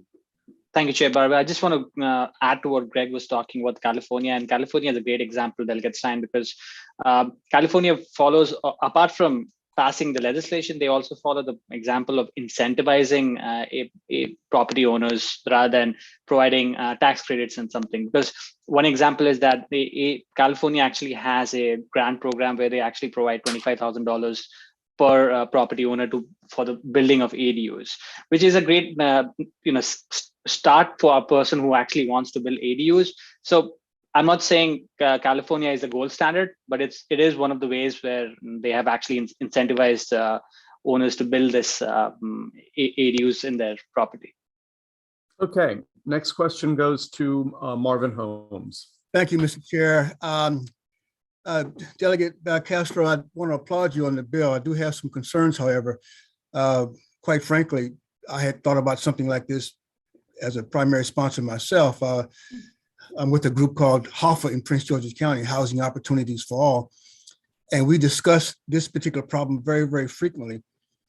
But my concerns are a little bit different than some others. You've already talked about the zoning requirements. Most people know my background. I used to design subdivisions for a living. And you start talking about adding more impervious surfaces to a lot, which increases the runoff. We already are talking about climate change, which is real. By adding more rooftops, you're going to be increasing the runoff, which is going to be another concern that we should have. And I think another delegate already talked about lot setbacks, rear yard setbacks, side yard setbacks, et cetera. The other concern that I have is relevant to the design aspect of things is water and sewer lines are built for a specific capacity. And then when you start adding to those water and sewer lines, you adversely impact those water and sewer capacities. As a quick example, sewer lines have a slope, and the slope is based upon the friction factor of the pipe and how fast you can get that stuff out of the house. It's designed for a certain number of bedrooms per house for that sewer line with that slope. Those are certain concerns that I have. I tried to read your bill very, very quickly. I just don't know if it's prospective or if it includes everything right now to be starting from previous construction to new construction and all those kinds of things as well. But I want to applaud you on one other thing. I do not like 24 different separate jurisdiction bills. I like a uniform across the state. However, I do have some concerns about the individual zoning of each of the different jurisdictions. So, I've thrown a whole lot of stuff at you, all the same things together. If you can address a couple of them, I just want to let you know what my concerns are. Marvin, your question is no more complex than the average Marvin Holmes bill in our community. Thank you, Madam Chair. Because you all know A squared plus B squared equals C squared, right? Yeah, right. I remember learning that. Yeah. The sponsor, why don't you respond? I also have a number of the witnesses. I think Councilmember Rigby and Alderman Brooks might want to comment also, but let's try and keep these side comments as quick as we can. So Delegate Belcastro, you go first. Thank you, Delegate Holmes. I've been trying to keep up with everything that you want me to touch on. I'm taking notes. First is impervious surfaces, right? So we can't ignore that we have to increase the amount of available housing in Maryland, right? And we have all these barriers that are making it difficult to do so. But it's my opinion that ADUs are a step forward and a tool that we can use to increase our housing stock, but also be sensitive to all of these concerns that you've raised. So when it comes to impervious surfaces, the majority of ADUs that will be built will be within the primary unit, or the primary dwelling unit. So what I mean by that is because it's the cheapest thing to do if you're going to do this. It's more expensive to build an external ADU outside in the backyard. It's cheaper to convert a basement into an ADU. It's cheaper to convert a garage into an ADU. And remember, it's all because it's in the bill. It's going to be to code, right? It has to be done well. So impervious surfaces, right? For the small people who will build them in their backyard, sure, we are increasing some impervious surfaces. We are. But again, we have to move forward, and we can't just use that as an excuse to not increase housing as well. Water and sewer, I think I mentioned this earlier. These units are intended for non-family households. They are going to be small. And again, not everyone is going to build them. A small number of people will. So it's not going to contribute in a large way to our public utilities. And then for some reason I wrote down ADUs illegal, and I can't remember why. I'm thinking you wanted to know, like, ADUs that exist now, will they be able to fall under, how would they function if this bill were to pass? So if this bill were to pass, we want to bring any what would be considered, Brooks Schendelmeyer uses it this way, off the books ADUs into compliance, right? We don't want them operating in the shadows. We don't want, because they exist in Maryland right now, and they are not to code. They are not high standard. We don't want people living in them. We want to bring them up to code. We want them to be safe places to live. And so we provide a mechanism in the bill to bring them into compliance. Okay, I'm going to call on the following people, the following order: Councilmember Rigby, Alderman Schandelmeyer, and then I'm going to go on to the next person asking a question, because I don't want this to get too long. So Councilmember Rigby. Thank you. I was simply going to add that much of our county was developed without stormwater management. And my home in particular was developed without stormwater management. Any new accessory dwelling unit or any new unit would meet those stormwater management requirements. And in fact, it might be a good opportunity for me to do additional stormwater management for the main unit on my own property. And I think that that is the case for many, many of the homeowners who want to access their property and utilize their property and enjoy their property rights in the way that they see fit. Thank you. Brooks. Thank you, Mr. Chairman. So to address the environmental concerns, first and foremost, on the impervious surface issue, when these families aren't able to afford or be able to live in areas that are already developed, they don't disappear. They go out further into areas that are undeveloped, greenfield developments. And this actually causes more impervious surface issues over the wider area. We can't just look at one tiny jurisdiction and go, look how green we are, while the rest of it grows more and more in a sprawling pattern, clearing more and more land. We need to look at the environmental impact as a whole. And density projects like accessory dwelling units are a great way to stem the tide of that sprawling out development pattern. In regards to the other major environmental impact of climate change, these smaller, denser housing types are some of the most green units possible. The University of California, Berkeley released a climate tracking tool that shows the average carbon dioxide emissions of households based upon zip code. And in Maryland alone, zip codes in Baltimore and in Washington, D.C., yes, I know not Maryland, but we'll call it that for the sake of argument, have been shown to have less carbon dioxide production per household than the surrounding sprawling areas in between them. And this is due to their density and ability to support transit. Smaller units are easier to heat and cool and produce less greenhouse gas. And the UN Climate Change Report actually quotes America's sprawling development pattern as one of the biggest causes of climate change in the United States. So legalizing these denser, smaller units would be a great way for Maryland to step forward and show that it actually wants to act on these greenhouse gas emissions that we put forward. Okay, I'm going to go to Delegate Lehman, who has the next question. Thank you, Mr. Chairman, and thank you, Delegate Belcastro. I applaud you for tackling this issue and for your goals around affordability and aging in place. I would take issue with one thing, though. I would disagree with your characterization that this is a gentle approach. I think, and I think it's probably needed, but this is the start of a good conversation. It's why you're getting so many questions. So I have two quick questions, I hope, Mr. Chair. One is for Greg Cantori, and I chose him kind of randomly, as I think he is familiar with Baltimore County law. I discussed this bill at length the other day with Delegate Belcastro, and she told me about Baltimore County's restrictive law, and I found it shocking to believe that any local government could adopt a standard saying that you could not use your own property to make any money, to charge rent. I don't know how that wouldn't be considered an illegal taking. And if you could comment on that briefly, I would just think that would be challenged by somebody in court. That just seems hard to believe that is the law in Baltimore County.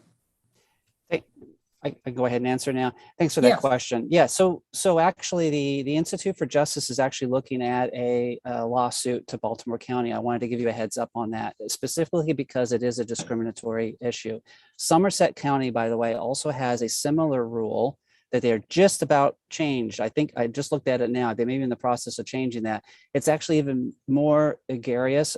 What it states is that not only do you have to be a blood relative, or someone with a disability, you have to present that publicly to a judicial hearing and describe what that family member's issue is to deserve the right to live in an ADU. So it's horrific. It's absolutely horrific. And for our own case in Baltimore County, you know, I'm also a remodeler developer.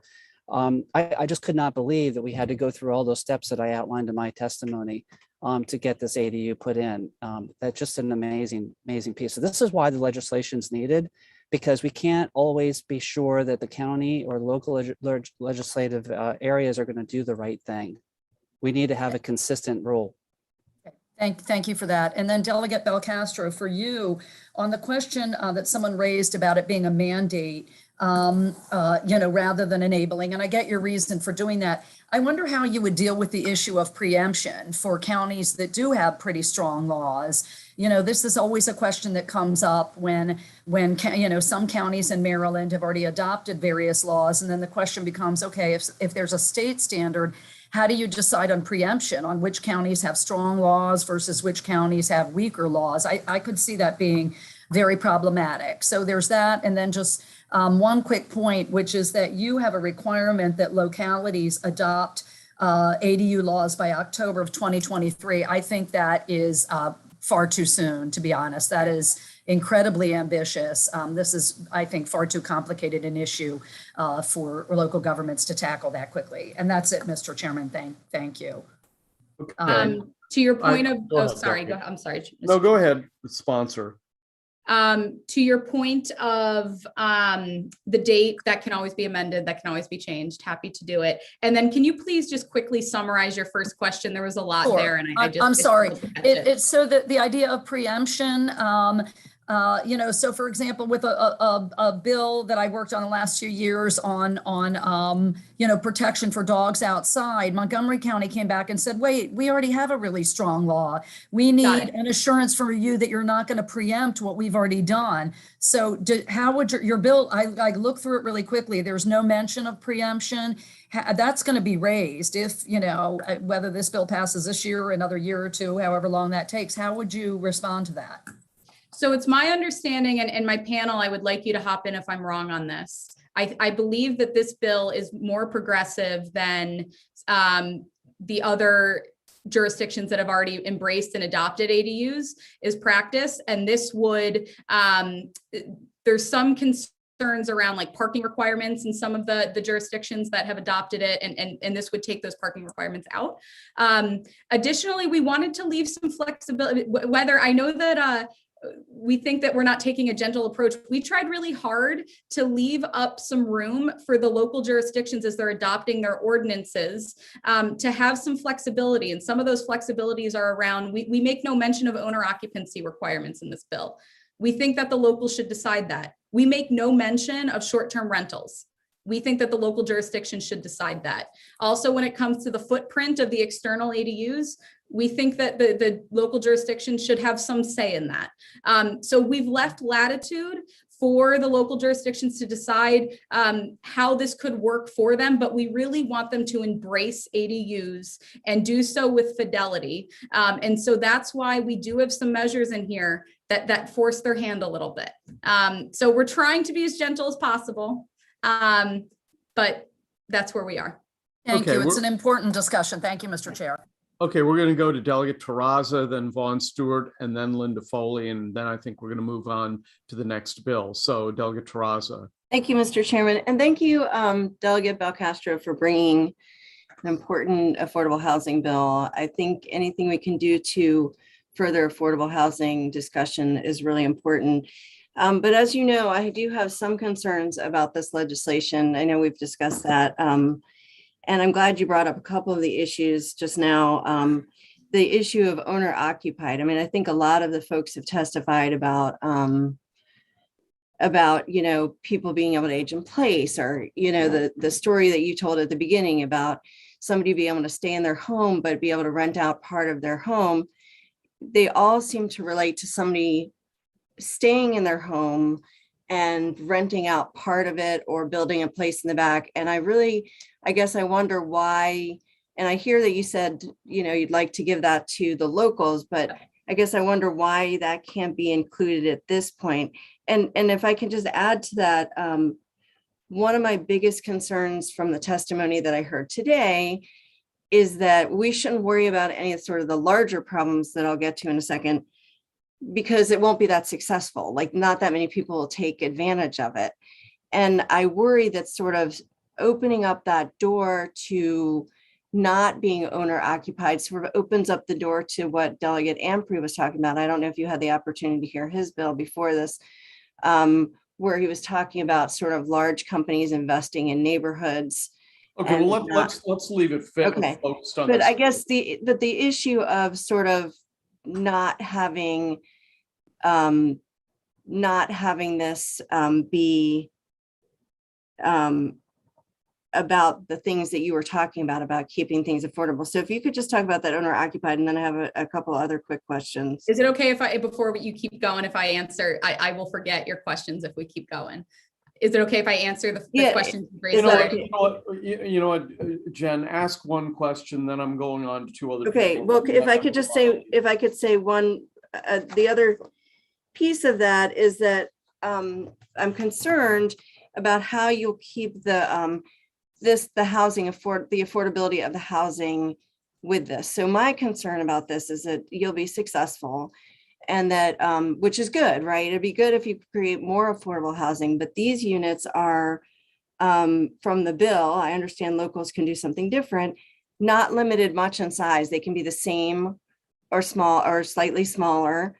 And so what I worry about is that how do you keep these affordable if they can be the same size as the original? How do you keep the other houses on the street from not going up in price, because those lots are now worth 2 homes? You could have somebody else could. Okay. That's I got to answer them. I'm going to forget, Jen. Is that okay? Can I just say one last thing, Mr. Chairman? No, wait. Let her answer that question, because I am literally I can't keep track of all this. Okay, but the issue related to that is taxes.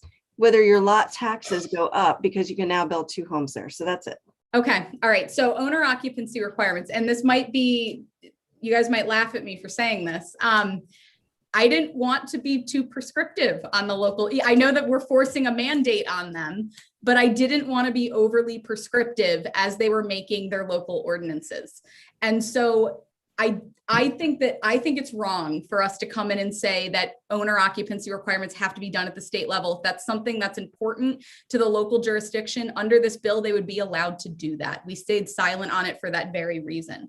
How to keep them small, that goes to the same exact point in the bill.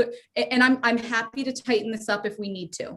But the reason we didn't tighten up the language on requirements of how small they had to be, and we just put up a minimum in terms of it had to be smaller than the primary dwelling unit, is because and this is mentioned in the bill as well, we wanted to give the locals authority to decide how small that footprint could be of that accessory dwelling unit. Now, if there are concerns, because this was raised in the Senate too, of that language and we need to tighten it up, I have examples for how we can do it, and I'd be happy to do it. But I did it with the intent of allowing the local jurisdictions some autonomy in adopting their local ordinances. Okay, Vaughn Stewart's next. Thank you, Mr. Chair. I have 3 yes or no questions, and I'll be as quick as possible. So Ms. Graff, Mako's written testimony includes a claim that is at odds with every study that I've read on this topic. Mako wrote that at least in rural areas of the state, housing, quote unquote, housing costs are on the rise due to continual upgrades and construction requirements, such as mandatory sprinklers, septic systems with expensive technology, and energy efficiency standards. While these initiatives may represent desirable policies, they collectively contribute to the upfront cost of housing. So, Ms. Graff, obviously you represent the builders. Do you think that the fundamental cost or fundamental reason that housing costs are rising is because of requirements on new construction? That's part of it, but it's more about supply and demand, and there's the zoning, and we just don't have enough places to build. So you do think that restrictive zoning laws drive up the cost of housing? Correct. Yes. Okay. And then final yes or no question for Mr. Butchko, who I definitely don't want to beat up on, because number one, he's also my neighbor. And number two, I think he's actually really good at his job. I enjoy listening to his testimony. But Dominic, I wanted to give you an opportunity to, at least with a yes or no answer, address this preemption debate directly. So we've heard from the proponents of this bill that local governments are blocking housing because they're captured by a small minority of residents who are acting contrary to the public interest. That's their argument. Now, I suspect you think they're wrong. I suppose Mako's position is that that's not correct. But let's say that they're right. Let's say we knew for a fact that local jurisdictions were blocking housing because they are captured by a small minority of residents acting against the interest of the majority and the public interest of the state. If that was actually what was happening on the ground, would Mako's position still be that we have to respect the sole right of local governments to set zoning policy? Delegate, I have no idea how to even answer that hypothetical question. So you're saying, like, if all local governments were evil, would Mako say we're evil and you shouldn't vote for us? Very simple. Local governments are elected by the people in those communities, and they set the policies that those people want. That just like you were elected, local governments are elected, and we set what the voters ask us to do. Well, I guess that's my point, right? We're elected too. So I guess my point is, states generally preempt local governments historically in the entire context of the state or the country, not just on this issue, but historically, one of the reasons that state preempt local governments, and I don't think it's always appropriate, is when there's a problem of democracy. It's when states or the federal government think that the locals are listening to, rather than listening to the interest of the broad majority, or actually acting in the interest of a small minority of residents. So I'm just saying, if that is what's happening, do you think it is appropriate for the state government to preempt in those sorts of situations where a minority is dominating a majority? I don't feel like that's happening right now, no. Okay, all right, thank you. Dr. Foley. Thank you, Mr. Chairman. And my question is going to be a lot more basic. This is for Delegate Belcastro, and thank you for bringing this legislation. Because this is a mandate and not just an enabling bill, my question is twofold. One is, this bill describes what a dwelling unit is, and it says that it's for at least one person, and goes on to describe what can go on there. And so my question is twofold. One is there a limit on the number of people who can live in the dwelling under this legislation in the ADU? Is there a limit on the number of people who can live there? Number one. Number two, does this bill do anything to limit the number of ADUs on a lot? Could there be more than one ADU on a lot, for example? Those are my questions. Thank you. So the bill makes no mention of limits on how many people can live there. So it's my assumption that that could be done locally. I don't necessarily like that policy. I'm not a big fan of when we tell how many people can live in a single unit. But what was your second question? I'm sorry, so many questions. Second question was, is there anything in the bill that limits the number of ADUs that could be on a lot? So some lots are designated as, single family. I understand it's a single family home zoning that this applies to, but some of those lots could be large. And is there anything to prohibit more than one ADU on a lot under this legislation? So this bill is just for the allowance of one, but local jurisdictions could decide that they want 2, 3, 4, but this is just for one. That would be what would be mandated under this bill, that they would allow someone to build one ADU by right on their property if they live on a lot zoned single family. Thank you very much.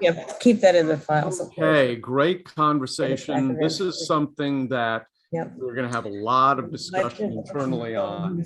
And so that concludes the public hearing on House Bill 929. Some group of people have got to mute themselves. Oh, 'cause I sorry. can't hear myself here. Thank you. Okay, next bill is House Bill 1057. It's a Prince George's County Recreation Authority local bill. And who is presenting on behalf of the county delegation? It is me, Chairman Barve. Oh, the Delegate chair Nick of the Charles. delegation. Yeah. Yep, okay. I'm here. All I right. am here. You're here and you have 4 minutes. All right, thank you so much. Good afternoon, Mr. Chair and Vice Chair and members of the Environment and Transportation Committee. For the record, I am Delegate Nick Charles, Chairman of the Prince George's County House Delegation. Thank you for the opportunity to testify in favor of House Bill 1057, Prince George's County Recreation Authority authorization. For the record, this bill passed our delegation 18-0. The bill establishes the Prince George's County Recreation Authority Blue Ribbon Work Group responsible for conducting a study and providing recommendations prior to the establishment of a county recreation authority. The bill will take effect July 2022 to initiate the study. For historical context, the Maryland National Capital Park and Planning Commission was established in 1927, nearly 100 years ago, as a bi-county agency responsible for the management of parks, youth sports, and recreation programming, facilities, and resources in both Montgomery and Prince George's counties. In 1953, less than 30 years later, Montgomery County took control of its own sports programming, while oversight of Montgomery County parks remained with Parks and Planning. Since its inception, Maryland Parks and Planning continues to oversee sports, parks, and recreation for Prince George's County, though. These sports and recreation programs are being funded by the Prince George's County taxpayers through a special recreation tax, yet many residents of Prince George's County are currently dissatisfied with the quality and availability of youth sports and arts and recreation facilities and services. Today, with the exception of Garrett County, that doesn't have a Parks and Recreation Department, Prince George's County is the only county in Maryland out of 23 counties that does not have its own recreation authority, and with that autonomy over its own resources, budget, and programs. Now I ask you, why is that, and why should that remain the case? Prince George's County could certainly establish the same or similar structure as that of Montgomery County without leading to or threatening the demise of the Parks and Planning Commission or its fantastic programs. That clearly did not happen in 1953 when Montgomery County left. Again, this is a study first and foremost. The study will not only focus on youth sports, but also music and the arts programs for the youths, seniors, and everyday Prince Georgians. Prince George's County residents are required to pay a special tax to support recreation programs in the county.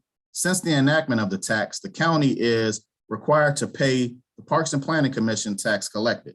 Further, it is stated in Section D of the code that the commission shall use the revenues from the tax imposed under this section to finance its adopted budget to regulate, operate, and maintain recreation functions, program facilities, and personnel in the Prince George's County as the commission determines. And let me be clear and repeat this. It says, as the commission determines. The current projections to be collected from the property taxes for the Prince George's County Recreation Fund is budgeted at $99.1 million in fiscal year 2022. Along with housing and schools, playing fields, and recreation facilities at the heart of a community, and among the central reasons why residents choose to live in a community over another. We want to study the pathway forward on how to improve the lives of our residents through recreation. For the record, we are currently working on amendments with the Senate, the County Council, and that will be provided to you all at a later date. Thank you all for your time, and I urge for a favorable vote on House Bill 1057. Okay, Mr. Chairman, thank you very much. So I take it that, so you want us to hold the bill until you come up with amendments? We will have amendments, yes, sir. Okay, let's go through all the advocates for the bill, and let me start with County Executive Angela Alsobrooks. Madam Executive, welcome to the Environment and Transportation Committee for your first visit. You've got 2 minutes. Okay, thank you so much. Good afternoon, everyone. I want to thank first Chairman Barve, Vice Chair Steen and the entire House Environment and Transportation Committee for considering this bill and allowing me to speak today. I'd also like to thank our County House Delegation Chair, Nick Charles, for introducing this important common sense proposal for enhancing how we deliver recreation programming to county residents. I have consistently heard from residents all across the county, and I'm out and about quite a bit, a great deal of dissatisfaction and frustration at the lack of recreational programming that we have for our children, both in the actual facilities themselves and in the programming. And while a great deal of this conversation has centered around youth sports, I can tell you that there is also a great amount of concern at the lack of music and art opportunities as well. I know this as well from my own personal experience with my daughter, Alex. When she played lacrosse in Prince George's County, we had to travel all over the region for quote unquote home games because there were so few opportunities for lacrosse at home.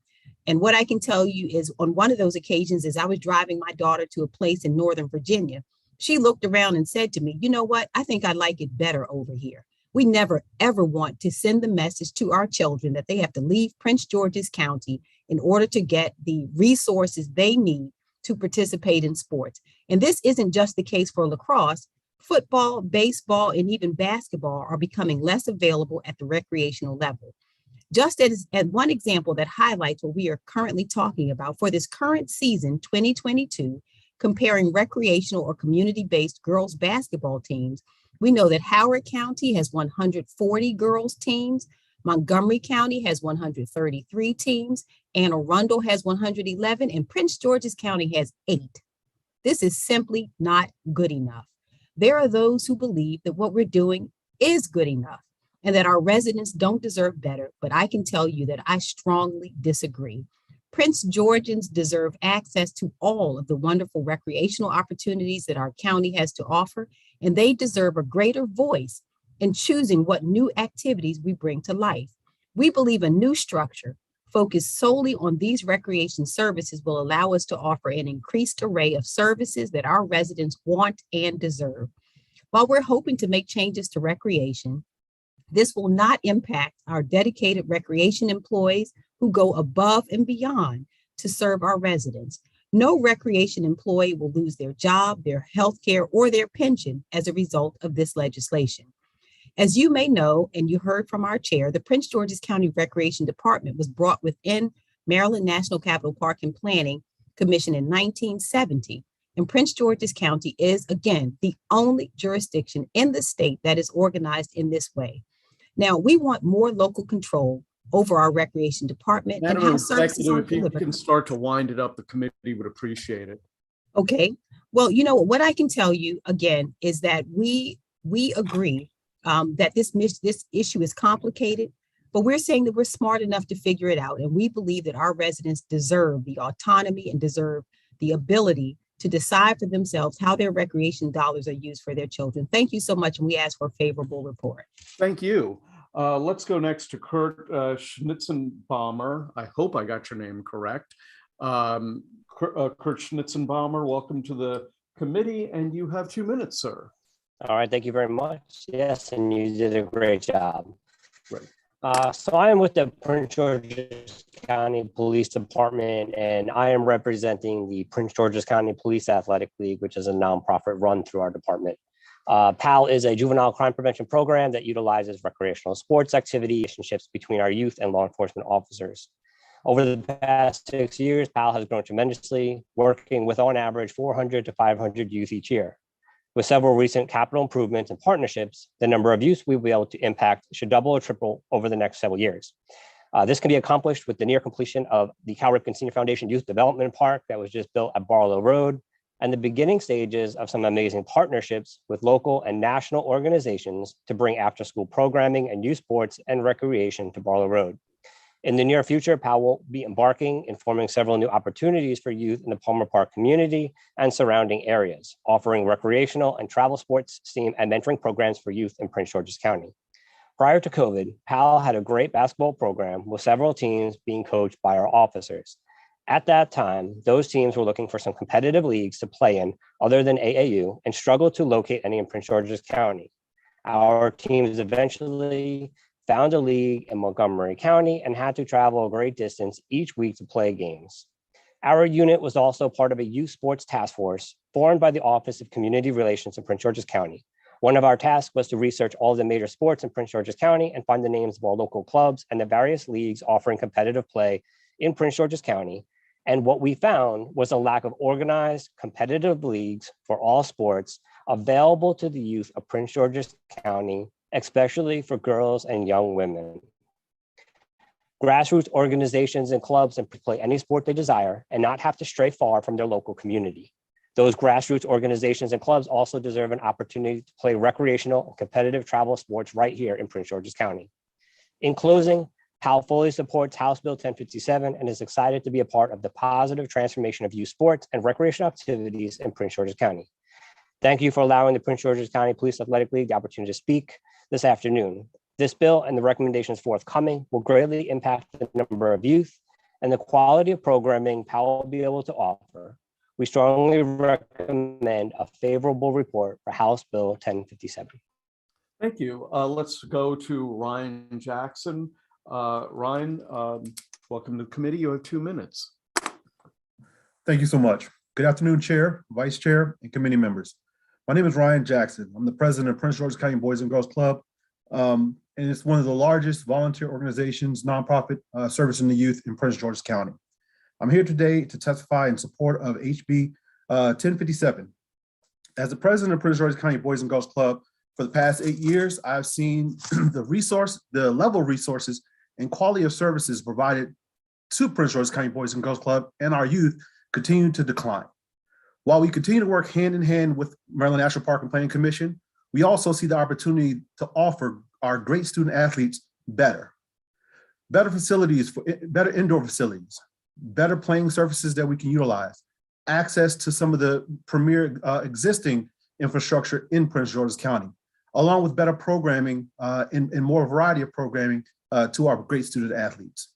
I do believe Park and Planning, Maryland National Park Planning does its best to offer services in a wide variety to Prince Georgian County residents in the realm of parks and arts. But the broad stroke that Maryland National Park and Planning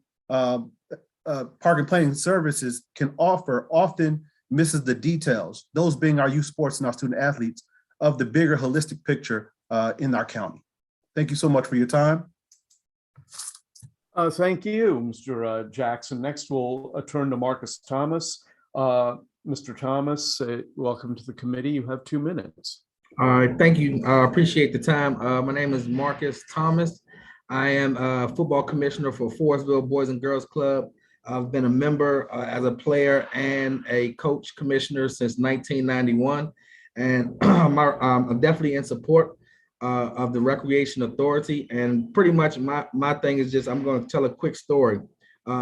I've been, like I said, here with Forestville for over 30 years now by playing and coaching, and pretty much it's just been like my gentleman said before, it's been a steady decline from as a player to what I see now. And just a quick example, Forestville Boys and Girls Club put in a grant and put in some resources into building up a field over at Park Berkshire. And we started this, I think, back in 2013, where we were told if we raised enough money, we would get a scoreboard, a fenced-in field, and bathrooms to use outside. Because again, this is a small community in Prince George's County, smaller than pretty much most of the counties. To this date in 2020, and we were told in fiscal year 2020 when in fiscal year this project was supposed to start. To this day, we haven't had any kind of communication, but we'll get back to you. We'll let you know what's going on from the Maryland Capital Park and Planning.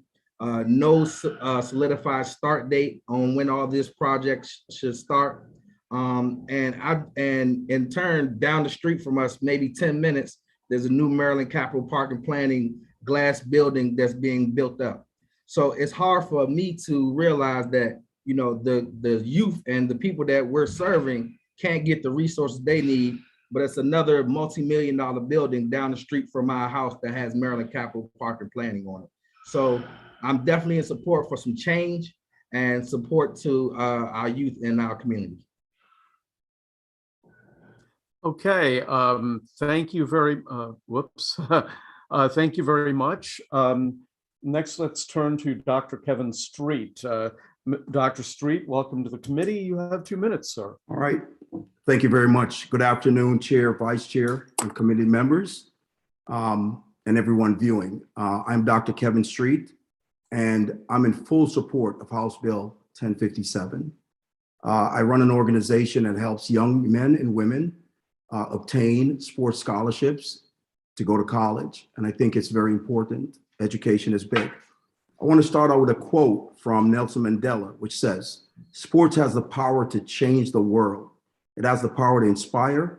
It has the power to unite people in a way that little else does. It speaks to youth in a language they understand. Sport can create hope where once there was only despair," right? Sport is a unifying force. It's a tool for social intervention. It's one of the greatest assets we have. It takes young people off the streets and give idle hands things to do. Sports is a physical culture. It's a part of the entertainment culture and the creative industry.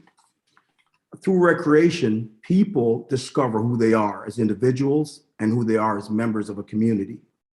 This goes to the root of equity, fairness, and equality. Psychology has proven that aesthetics is a perception of our identity.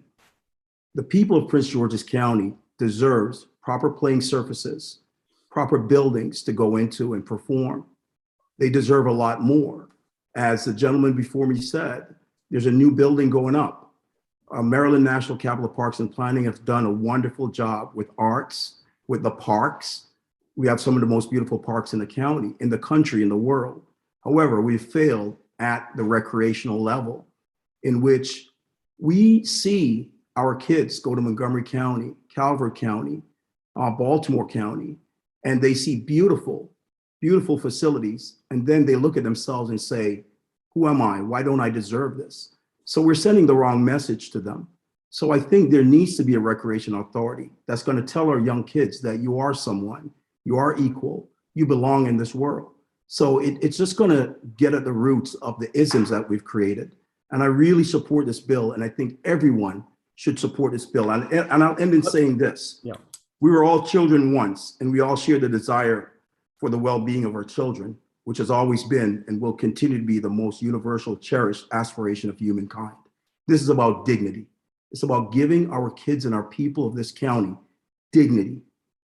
I don't see why anyone. If you could begin to wrap it up. I am finished. I just want us to have the proper facilities so we can give dignity to our people in our county that's coming from our tax dollars. Thank you very much. Okay, the first question goes to Delegate Sheila Ruth. Thank you, Mr. Chair. First of all, for those of us who are not in the DC suburbs, if you could just remind me, I think I understand that MNCPCC, whatever it is, that's a joint thing. Yeah, it's a Maryland National Capital Park and Planning Commission, and it's a bi-county agency that has purview over Montgomery and Prince George's counties. Thank you. So I think I understood, Delegate, I understood you to say Montgomery County, in addition to this, has its own recreation agency. Is that correct? That is correct. That is correct. They were once a part of it, but back in 1953, they pulled out Maryland National Capital Park and Planning and created their own autonomous organization, Montgomery County Recreation. But they're still part of the Park and Planning Commission in terms of they are not. They are not. The parks, yes, but the not recreation, no. For now, and that's essentially what you want to do here. Is that right? That is correct. Okay. Now we've received a lot of email about this, most of it in opposition, claiming that one of the claims is that you want to dismantle MNCPPC. Is that your intent? That is not the intent of this bill. What this bill will do is, first and foremost, is studying the problem. We have a major issue right now in terms of recreation and our youth. We see crime going up through the roof. Right now, we want to make sure there with this $90 million that's out there, we're utilizing these funds in a way that's truly beneficial to our youth, not just in sports, but in arts and music, not just for the youth, but also for our senior citizens who are living off of a fixed income right now. You know, our people deserve a lot more. And so what this does is study the problem. It brings a group of folks together so we can look at the issue and then come up with a resolution that can be presented back to the Prince George's County House delegation to move forward on the recommended authority. Okay, thank you. Well, you answered the question I had. Okay, next question goes to Mary Lehman.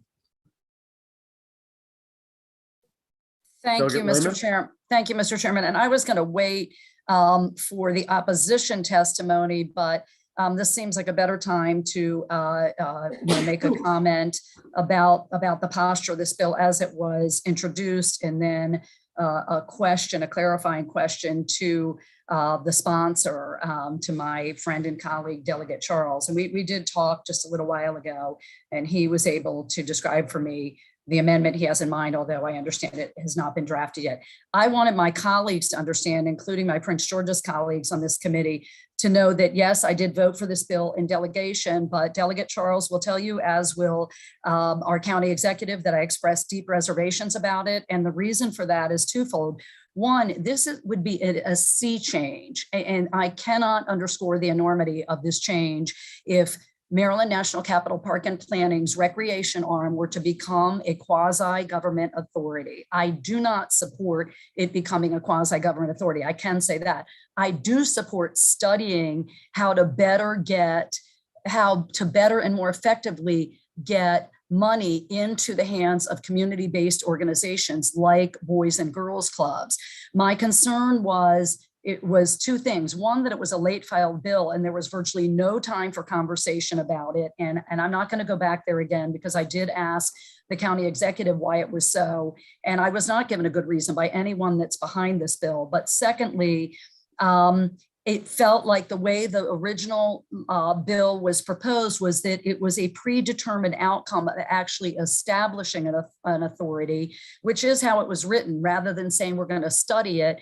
And there's nothing wrong, I don't think, Delegate Charles, if you could address with saying the goal is to look at how a quasi-government authority might work, but not saying up front, which I think the way it's worded is now, is it will be an authority style of organization. So Delegate Lehman, what you'll see in the packet of amendments, and like I expressed to you, the county council, in addition to the Senate, since the county council has to implement this thing, and the Senate, we're all coming together to draft out amendments. And a part of those amendments is exactly what you're talking about, making sure we study this issue first. And then once we have the actual information from the study, then we'll implement the program if, in fact, it's something that everybody is willing to move forward with. But at the end of the day, you, like all of the rest of us in Prince George's County, know we have to do something, and sitting on our hands and not doing anything is not the answer. Okay, let me just say something to all the members of my committee here. Typically, we do what local jurisdictions want, and unless we're given a compelling reason not to. And I also do want to avoid the prospect of this committee turning into the Prince George's County delegation. So let's, and I don't mean that to admonish you, Delegate Lehman. I mean, it's a valid concern that you expressed to the committee, but what I would really like is for us to wrap this up as quickly as we can. Delegate Boyce has a question. We will have opponents. And I don't want this to get out of control, because for the most part, my understanding is that the House and Senate delegations of the Prince George's County delegation are going to iron out their amendments. I presume that you're going to do that in a way that's going to be agreed to by your county government, by your executive and legislative branches of your county government. I would hope that that could happen. So, Mr. Chairman, could I just say quickly, the reason why I said what I did is that I too have gotten dozens of emails, I've gotten phone calls, I've gotten in-person visits about this bill, and it was giving me a lot of heartburn, frankly. So thank you. All right. No, I understand. Delegate Boyce. Thank you, Mr. Chair. And I just want to actually, Delegate Lehman asked my question, but I just want to say, look, we're a part of the Environment and Transportation Committee, so respectfully, we all have gotten these emails, and so I think it is important to discuss this. Delegate Charles, I want to clarify something that Delegate Lehman brought up and something you just mentioned about amendments. So you stated that the amendments would clarify that you are going to do a study to see if in fact, kind of view what the problem is, and based on that study, either move forward or not move forward. Is that correct?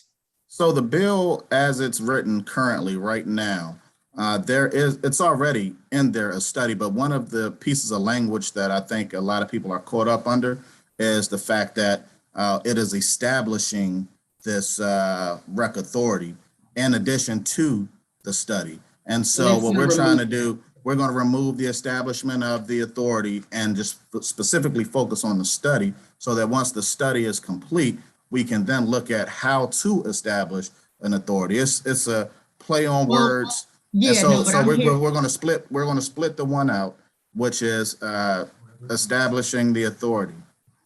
I understand that, but I'm hearing somewhat of a conflict, because what you're saying is that you're going to study it and then establish it, but suppose the study doesn't say that you should establish it. I mean, that's the only thing I'm worried about, because those aren't the same things. Right, so we're pulling and I don't have a dog in this fight. I'm just trying to understand.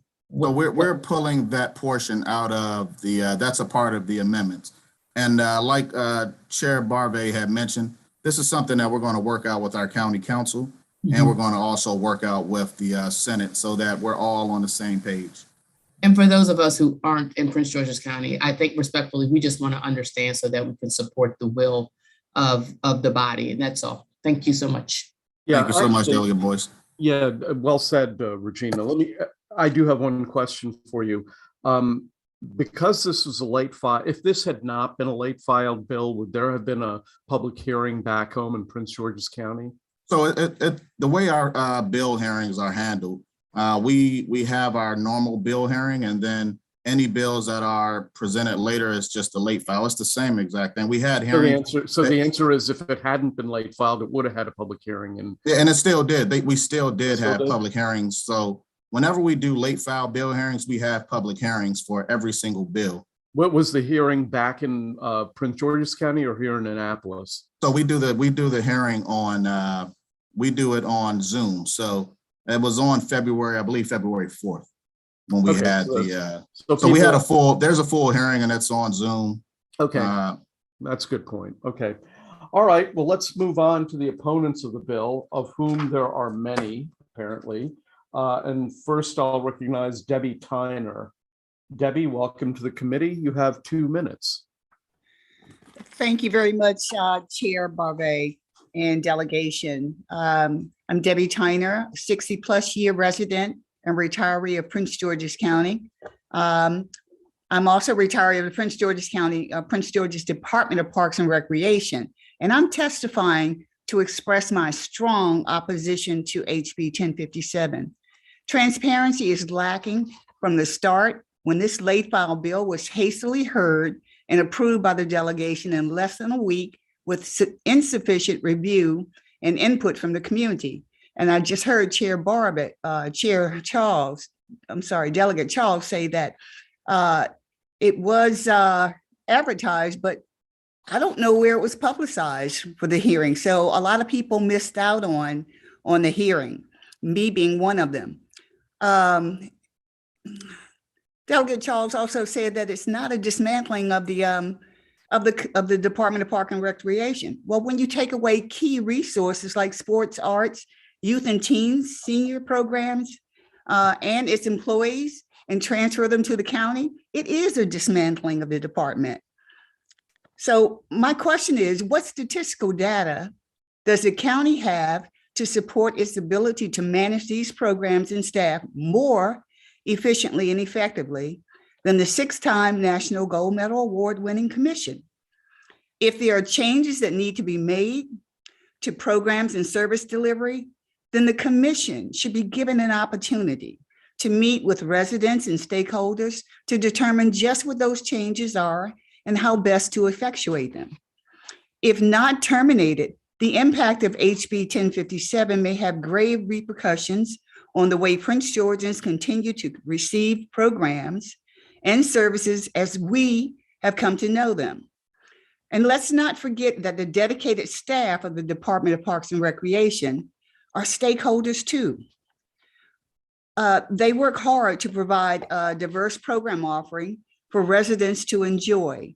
And we owe it to them to have a voice in the decision for that will ultimately impact how they continue to deliver services, as well as their ma'am, own if you could wrap up your testimony, the committee would Thank appreciate you. it. Yes, and I just want to point out that McGeo Union does not represent all employees, and turning the Recreation Department over to Ma'am, the county. if you could wrap up that, okay. Yes, sir. And I urge you to vote no to moving HB 1057 forward. Thank you very much for the time.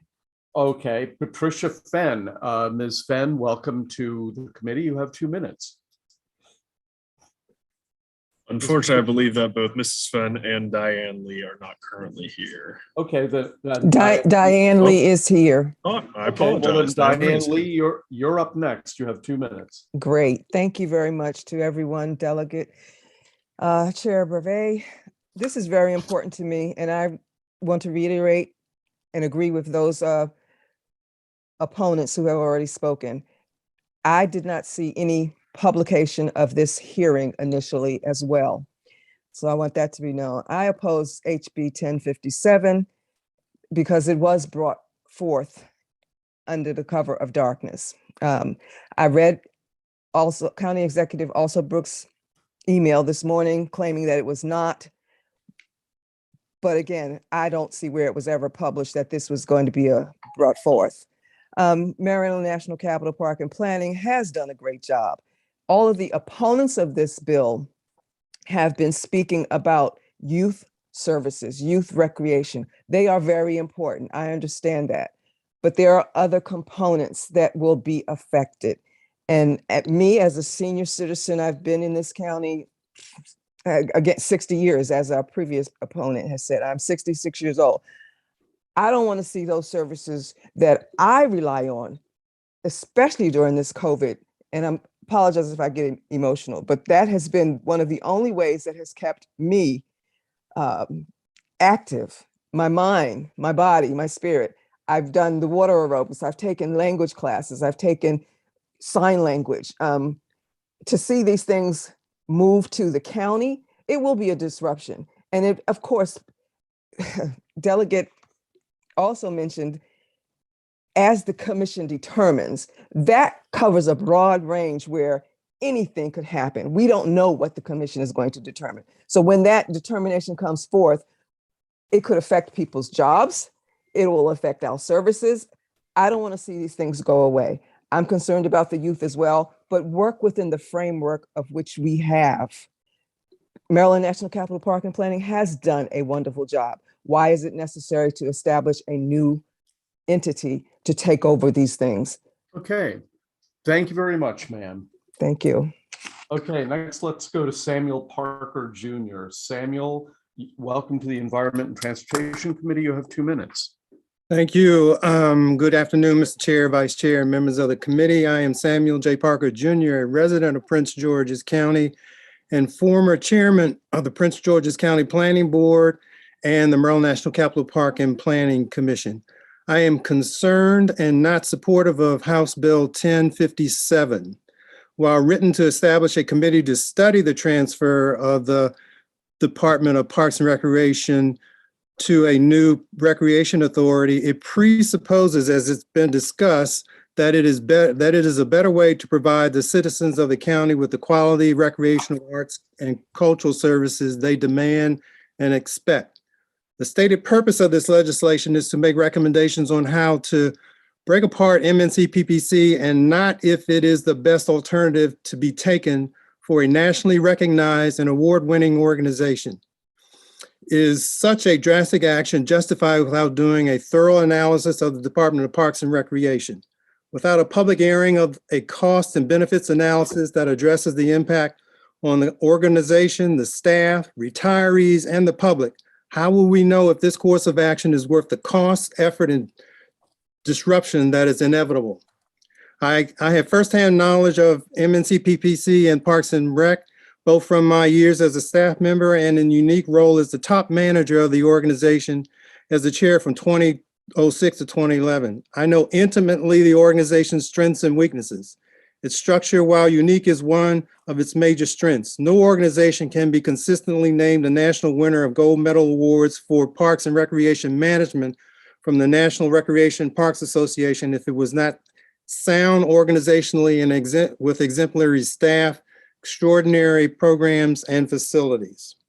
If the type of programs and activities offered and for whom are issues, these are policy issues that the county council and the county executive have significant impact. Mr. Parker, if you could wind up your testimony, the committee would appreciate that. Right. I basically, the assumption is that I'm saying that the organization is strong and will lead us into the future for what the county needs. Thank you all very much.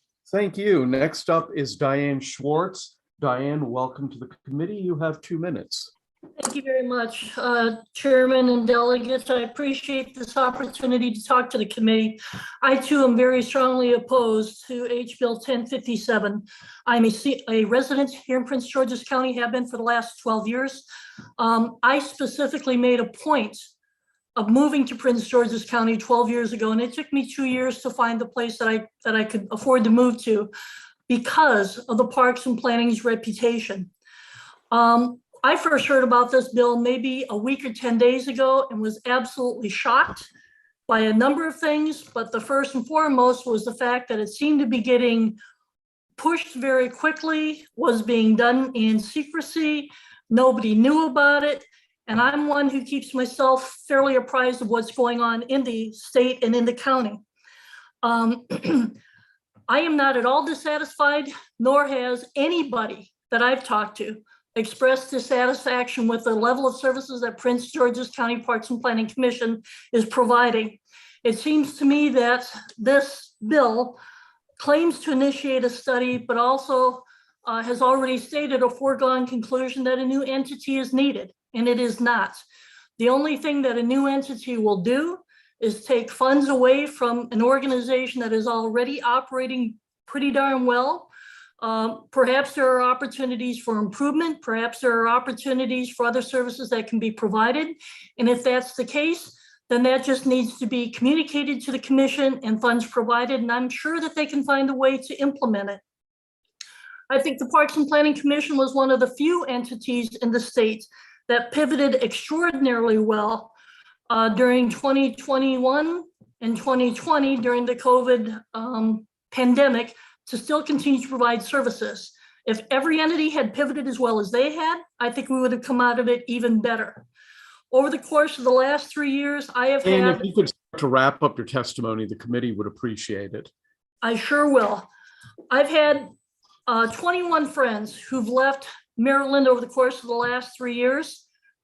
To a person, every single one of them expressed their only dismay was losing the services that Parks and Planning Commission provided. I think it would be a huge disservice to our county residents to move forward with this resolution.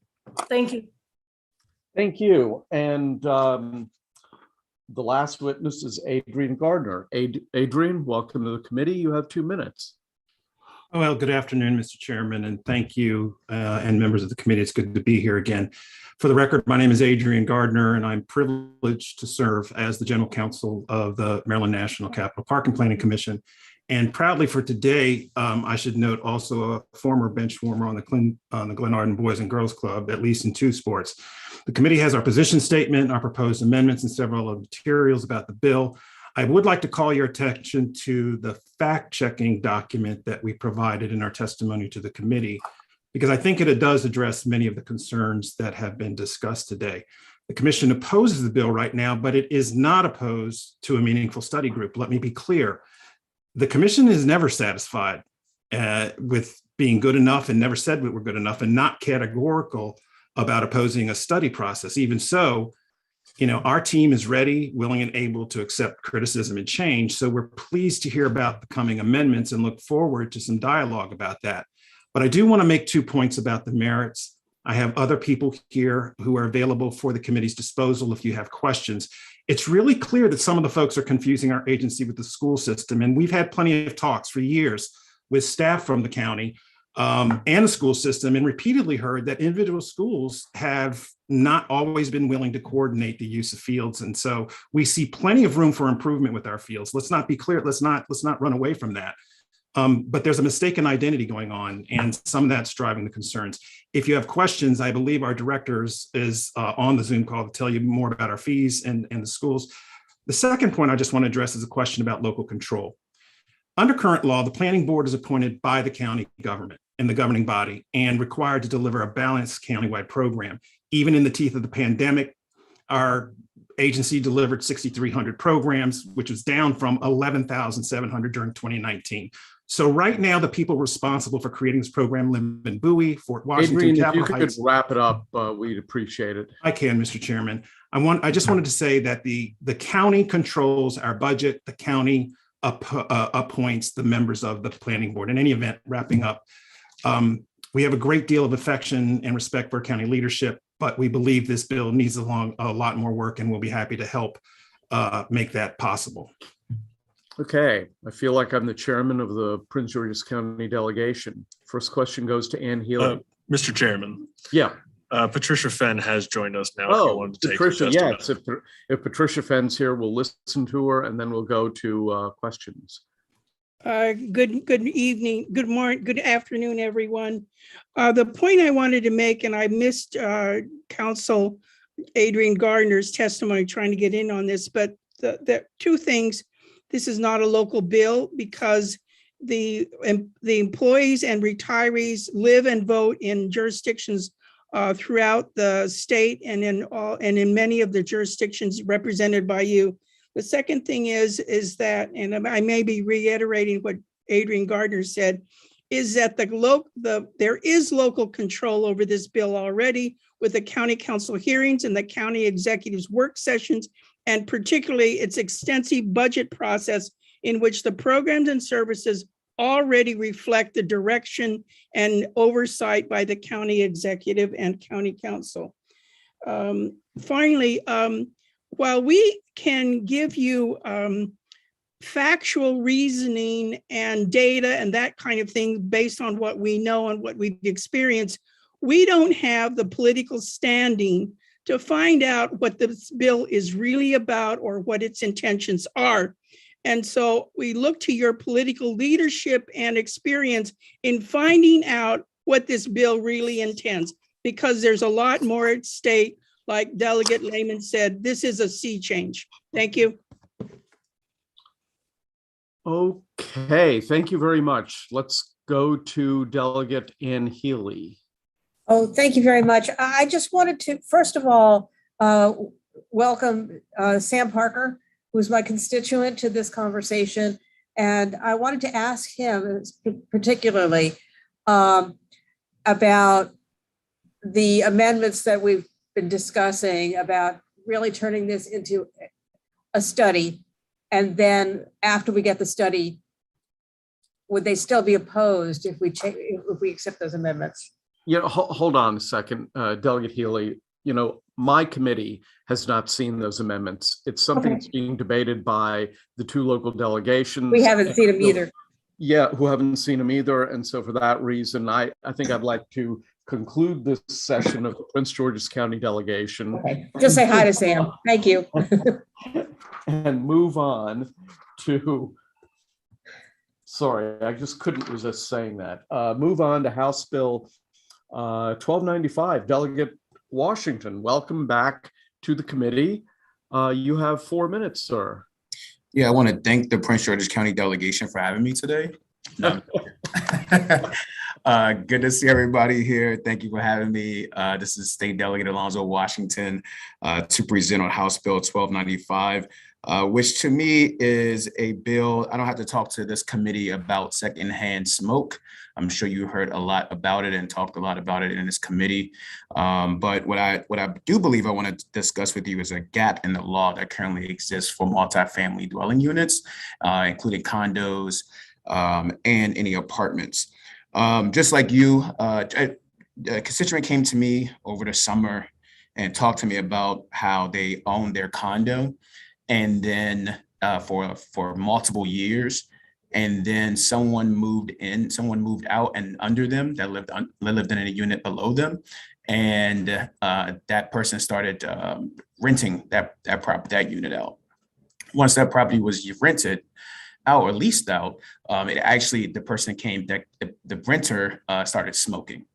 And we all know how older buildings are. Even some of the new construction within the state is not of the highest quality. So the air or the marijuana smoke or the cigarette smoke kept coming into their unit, and they constantly contacted the tenant and warned them about their issues and the secondhand smoke that was there. And so what this bill does essentially is require that condo associations and multifamily dwelling units actually have a smoking policy. Right now, a smoking policy does not exist in multiple condo association units. And so unlike a noise ordinance or a nuisance ordinance, what this does is just requires that there is one, because when the homeowner went to the condo association, there was not much the condo association could actually do to hold that renter accountable or that homeowner accountable, because there's no rules or regulations or laws to prevent them to hold them accountable.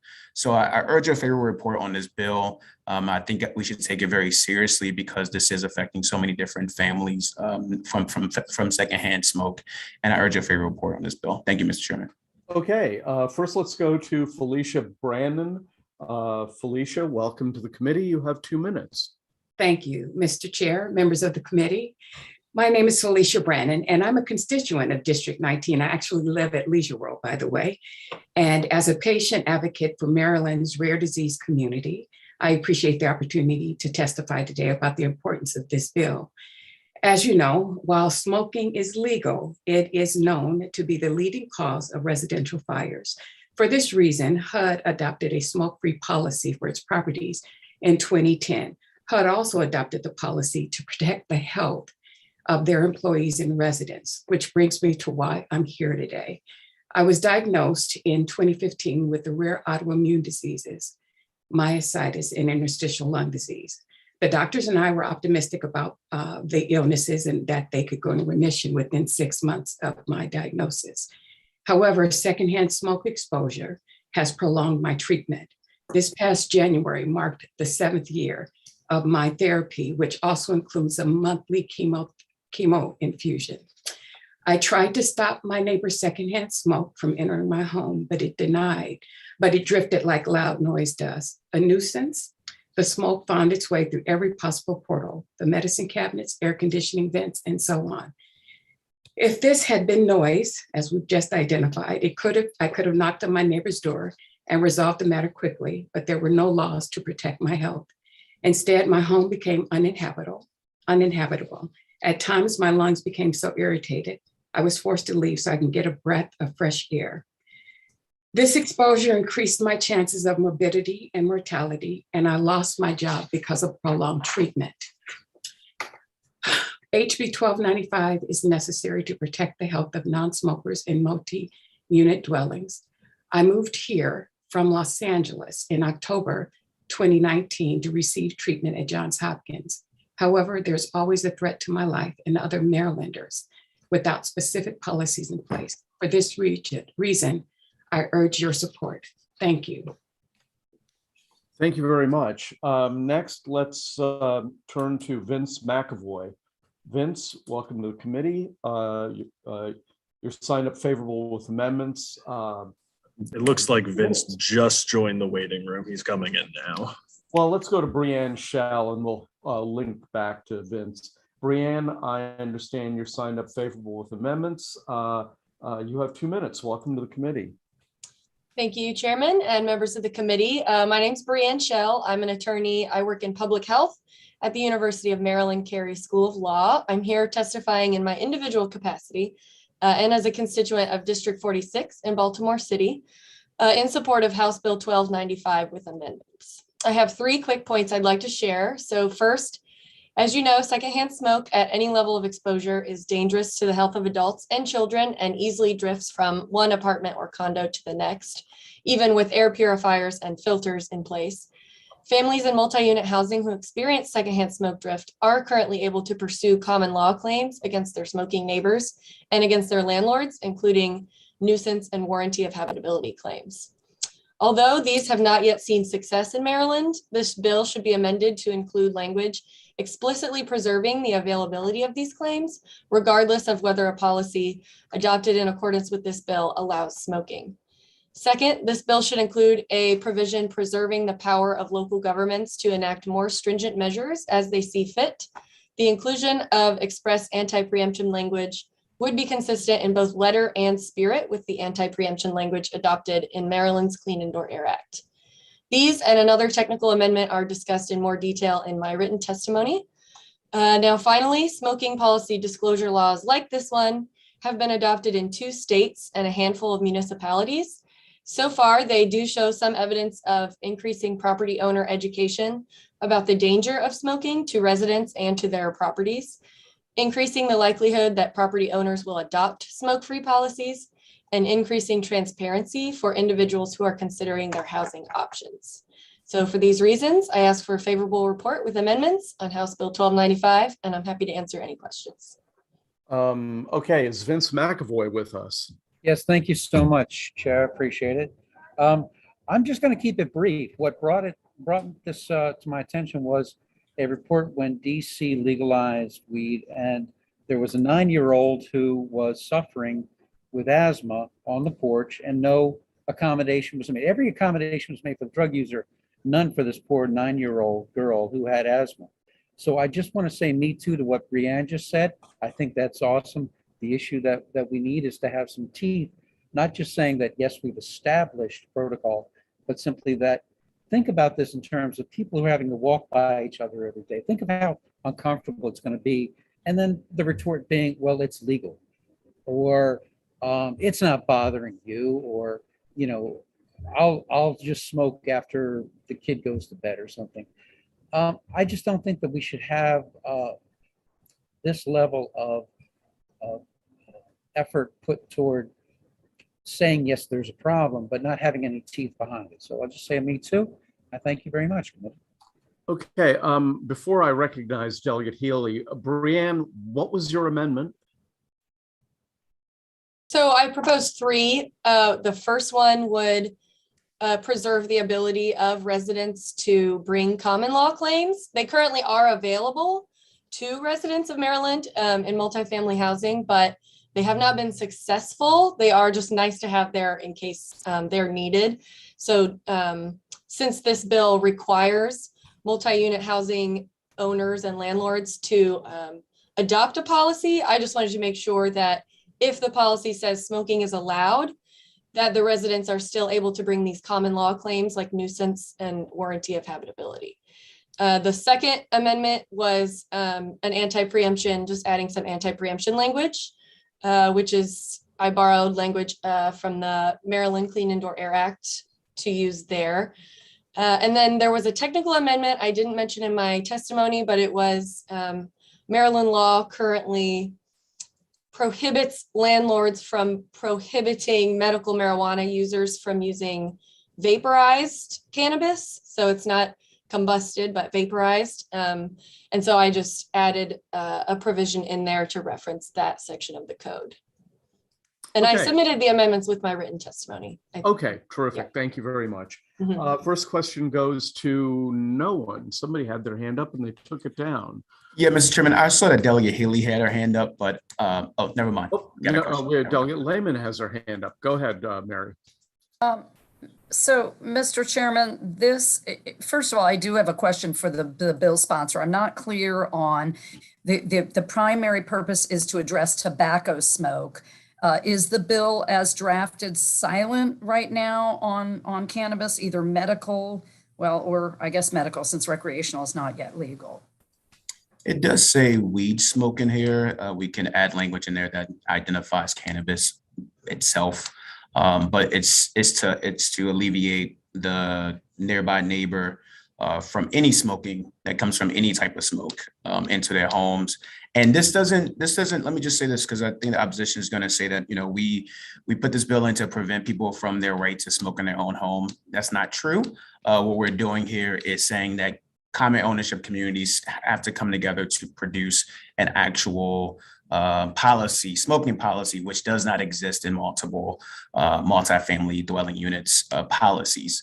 And so it does require that to happen, but the community decides on what the actual smoking policy would be without violating the current law on smoking in common areas. Okay, thank you for the clarification. Mr. Chairman, can I ask a quick question about the names of our witnesses? Do we have a rule about first and last names? I know you've asked that people testifying the rule on the list, they're all have first and last names. What we ask is, I'm just curious, on Zoom that they have the same thing, a first and last name, because you might see two Steve's iPhones. That's really just a administrative thing for. Okay. Yeah. Thank you for that. I have a question for the sponsor. So my wife and I live in lease an apartment in Rockville, and it's a non-smoking building, but they appear to look the other way on smokers who smoke in the loading dock, which is sort of outside, and it doesn't permeate. I mean, is that sort of an arrangement something that you would like to see everybody establish formally? Is that what your objective is? Yeah, my objective is to do exactly, to prevent, if the community decides that smoking isn't available, you cannot smoke in the units or whatever the smoking policy is. The real thing is to make sure that the community has some type of policy. And if the policy is to say that there's no smoking, that there's repercussions for that tenant that violates that, or for that homeowner that violates that within that common ownership community. If you're like your apartment building, Mr. Chairman, if there was a no smoking policy, the apartment landlord actually could provoke a fine or evict the person based on violation of the lease itself, or not renew their lease, But unfortunately, in condo associations or in HOAs, there's no connection. There's nothing that can happen there, and there's no policy. There's no real law to protect the homeowner. Right, you're talking about common ownership community. Okay. Correct. Yeah, the condos. Yeah, because condos is what we're really tackling here, because there's really no there's no recourse for the homeowner that has lived there for multiple years, whereas a neighbor comes in and they're smoking, and like I said, and like Ms. Felicia said, the air just travels so quickly, and you just cannot find where that air is traveling through. You can do everything you can construction wise, and it just does not work. And I think Brianne mentioned that there's policies in place that right now where you can sue your neighbor, but no one is really taking that. And many people don't want to go that route. So they just either move or give up or find a different way, or they have to move from their home that they invested in. We're just saying, please create a policy, create these 4 things: the location of where smoking could be allowed, any conditions on the ability to smoke in areas where smoking is authorized, and potential fines that can be levied against a person that does not do that. Sorry, Mr. It looks like Delegate Healy does have a question. I do now. I wanted, if you don't mind, Mr. Chairman, thank you. I wanted to welcome Delegate Washington to the committee and thank him for this bill. I also wanted to ask, if I understand it correctly, you're only asking that they create a policy and make it known so that if somebody does want to buy into that place or wants to rent a unit in that place, they will know what they're going to be dealing with. So if they're smokers and they want a place where they're free to smoke, they'll know that. And if they have health conditions that they don't want smoke around them, they'll know that too. Is that right? That's right, Delegate Healy. Thank you for that. Thank you so much. All right, we're going to go to the opponents of the bill, and the first would be Catherine Howard. Catherine, welcome to the committee. You have 2 minutes. Thank you very much, Mr. Chair. Good afternoon, everyone, Mr. Chair, and everybody else on the committee. I think that this is a topic that has been a perennial topic here in the legislature for several years now, and I do think that this bill it is to some extent, the drafting is somewhat problematic at this point.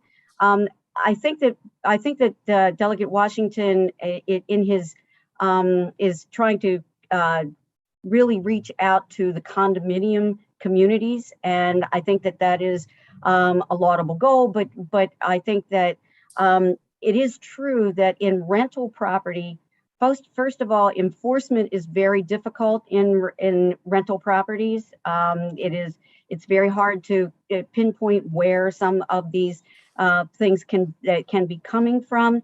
But it is true that we as landlords do have some abilities under the Real Property Code currently to enforce any policies that we would make. But I do agree with you, Delegate Washington, that in the common ownership situation, that is a little bit different, and I'm not sure that there are that many tools there. But I do think that we do need to take a very close look at this bill. It is not particularly clear to me exactly what the obligations are going to be, what the policies may look like, and I think that concerns us, as well as the practicalities of enforcement when it comes to both owner-occupied condominium buildings as well as tenant advocacy tenant buildings. And with that, we would ask for an unfavorable report at this point in time.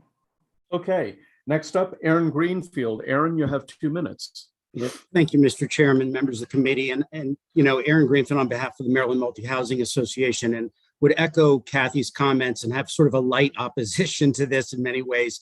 We do have concerns about the drafting, and it does sound from the sponsor that maybe this is more targeted towards condos, given that they're individualized units, and that seems to make some sense. Enforcement, as Ms. Howard mentioned, is a bit of a challenge, but if there is enforcement, it's certainly possible that could lead to increases in breaches of lease or tenants not renewing, as the chairman mentioned. So with that, we're happy to engage in more discussion on the issue, and at this point would request an unfavorable report. Okay, Ryan Washington. Ryan, welcome back. You have 2 minutes. Thank you, Mr. Chairman, and members of the committee. My name is Ryan Washington, and I represent the Apartment Office Building Association, Metropolitan Washington. I would just like to back off my colleagues from MMHA. We agree with them 100%. Just regarding our concerns with the ability to enforce smoking policies, and just the liability that it could potentially bring to housing providers in the event that, they do enforce the policy and there's an incident that may happen, a building may burn down due to someone smoking and such. So we are very concerned with some of the liability issues in that, and we do request an unfavorable report. We did submit written comments to refer to it, and I'm more than happy to answer any questions. Okay, thank you. So Delegate Washington, it sounds to me like you need to get together with multi-housing people and work this out. That's the way it's sounding to me. Mr. Chairman, if that helps get the bill out, then definitely we'll all work together. Particularly my brother, Mr. Washington. Okay, that's okay. All right, well, that ends the public hearing for House Bill 1295. Mr. Vice Chairman, can you take over for a few minutes? Sure. Okay, you've got the con. Okay, thank you, Mr. Chairman. Next, we'll go to House Bill 1312, Delegate Watson. Yes, good afternoon, everyone. Thank you for allowing me to present House Bill 1312. Last year, Maryland became a national leader by establishing the Resilient Revolving Loan Fund. And I often get asked, when can we access the funds? When can we apply for a loan? The short answer is that we were ahead of our time and have been waiting for the federal government to promulgate regulations. Therefore, this year, I'm here with a few small changes aligned with federal developments to ensure that it is set up and operational as quickly as possible. House Bill 1312 makes the following small changes to the already established Resilient Revolving Loan Fund. Following the passage of the National Storm Act, the financial industry has expressed interest in loaning hundreds of billions of dollars to increase available funds for retrofitting buildings against natural hazards. HB 1312 will allow Maryland to leverage these private dollars by establishing a new restricted fund within the original loan program, specifically for private capital directed towards the retrofitting of buildings. Secondly, while the revolving loan fund provides low to no interest loans, payments may still be out of reach for many of our low-income families in Maryland. Therefore, the bill adds a provision to allow for loan forgiveness under certain circumstances. And finally, the bill makes the administration of the fund an eligible cost so that MDEM, the Maryland Department of Emergency Management, can hire its administrative staff. Under the wisdom and foresight of this committee, a position was originally added to the Department of Emergency Management in order to manage the fund. However, since administration of the fund was not included as an eligible usage of the fund, they were unable to hire for the position. With these changes, Maryland can double down on this investment and use state funds to leverage private funds and bring the nation's first resilient loan fund into better alignment with federal regulations. And for these reasons, I respectfully request a favorable report. And you will now hear from Mr. Roderick Scott, who is a flood hazard mitigation specialist and technical education provider at L&R Resources, LLC. Thank you so much for your consideration of this bill. Thank you, Delegate. And yeah, Mr. Scott. Yes, let me get my testimony up. Thank you, committee members, for your leadership and this opportunity to speak today. I am Roderick Scott, the board chair of the private sector nonprofit Flood Mitigation Industry Association. We are the companies and professionals that create, manufacture, and distribute flood control products and provide professional assessment and project design services to keep buildings from flooding. Our sister organization, the International Association of Structural Movers, members elevate and relocate buildings to prevent them from flooding. The climate is changing. The seas are rising and storms are becoming more frequent and intense. Ellicott City, Annapolis, the Maryland shores are all examples of where these changes are affecting us with rising flood risk. Our industry estimates 3 to 4 million of these older high flood risk pre-flood map buildings in flood zones. Buildings are assets and part of our infrastructure. We must have buildings for housing, work, learning, and worship. Buildings produce the vital property tax revenues that fund our schools and government operations. The rising flood risk is now resulting in radical rates for flood insurance for these flood vulnerable buildings. They are our most historic buildings. We settled at the waterfront and moved back. They are America's architecture, and there is no reason why we have to have flooded buildings. We can fix it. Rising flood risk and flood insurance rates threatens the values of these buildings. There is a lot of concern in the financial industry about devaluation of properties as this insurance gets out of control. And we only have 10 years until it's full risk rating on our new policies. Our industry knows how to retrofit these buildings. Flood hazard mitigation projects reduce flood risk and flood insurance rates. The only thing that has been missing has been the financing. The Flood Mitigation Industry Association has asked for a federal favorable vote to approve HB 1312, the modifications to the existing first in the nation state revolving loan program. I'm sorry? If you could wrap up. Yes, sir. The revisions involve adding a fund for the property owners and the projects to forgive the loans for low and moderate income families. I thank you for your time today. Thank you. Next, favorable with amendments to Paul Nibber. Thank you, Mr. Vice Chair and members of the committee. My name is DePaul Nibber, representing the Maryland Association of Counties in support of House Bill 1312 with amendments. During last year's legislative session, MACO provided its strong support for SB 902, the bill establishing the Resilient Maryland Revolving Loan Fund. Altogether, our counties support having a state-centered loan program to protect Marylanders from the damage caused by natural disasters. Some also welcome the opportunity to directly administer hazard mitigation loans. That said, our counties have two concerns with HB 1312. This includes whether counties have a choice to administer loans and whether they are on the hook for loan forgiveness. We've had productive conversations with the cross-file sponsor regarding our concerns and our corresponding amendments, and we will be reaching out to Delegate Watson to continue this conversation. Altogether, we believe our concerns are going to be resolved through amendment, and for this reason, we urge a favorable with amendments report for House Bill 1312. Thank you. Okay, thank you. Any questions for the sponsor or the advocates? All right, I actually have one for Mr. Scott. You mentioned that we're only 10 years away from full risk grading on new policies. Since I know virtually nothing about insurance, could you explain what that means? Yes, after Hurricane Sandy, the nation decided that we were no longer going to offer extremely low subsidized rates to these oldest buildings that were built before the first flood maps. In most states, it's in the mid 70s. Some states, it's as late as the late 80s. So everything before that was before a flood map and had no they weren't built for resilience against flooding. And they're always the ones that flood. And so we repetitively rebuild and flood them again. My town's had 17 floods in 15 years. So what they did was they decided they were going to remove the subsidies and increase the rates annually. They are going from NFIP 1.0, which is what we've had for 50 years, to 2.0 in 2 weeks.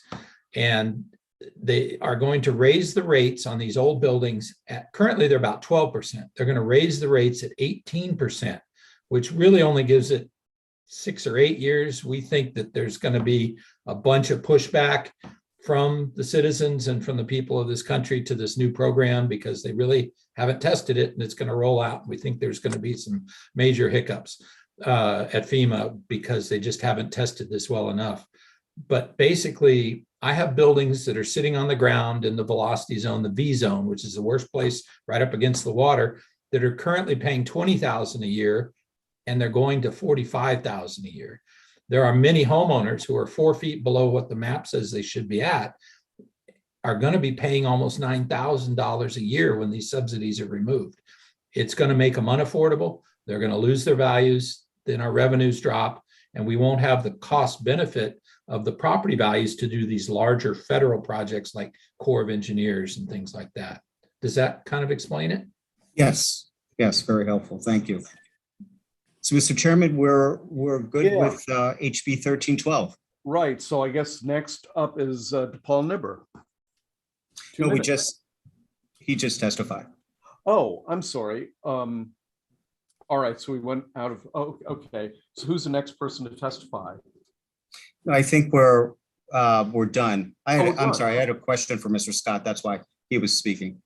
Is that why he was speaking? Okay. Are there any? There don't appear to be any other questions, and nobody is opposed. So I suppose you did a good job with that bill, Mr. Vice Chairman.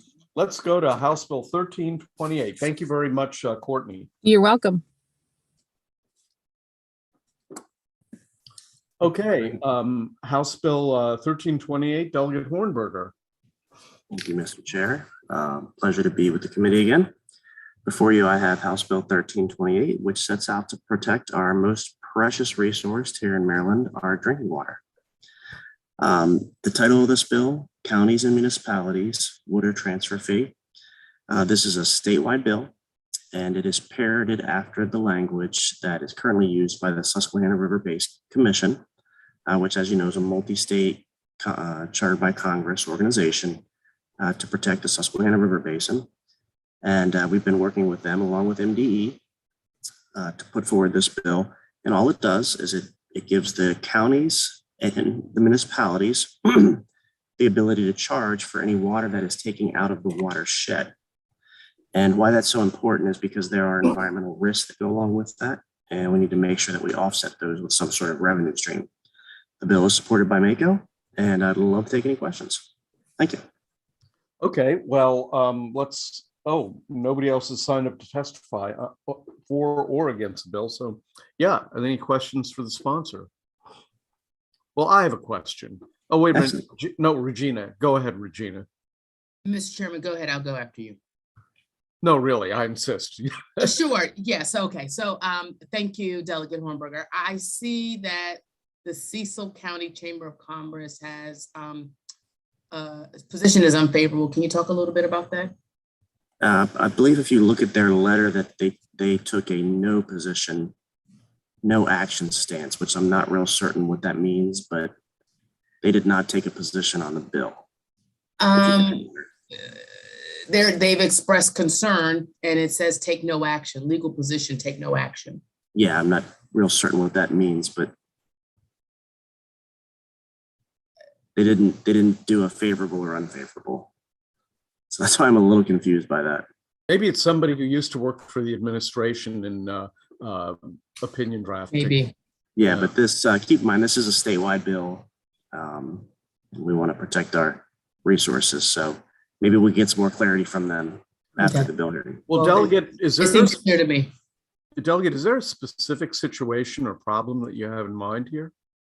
Yeah, we've had interest in, if you go back roughly 15 years, there was a Supreme Court case with Virginia about ability to draw from the Potomac.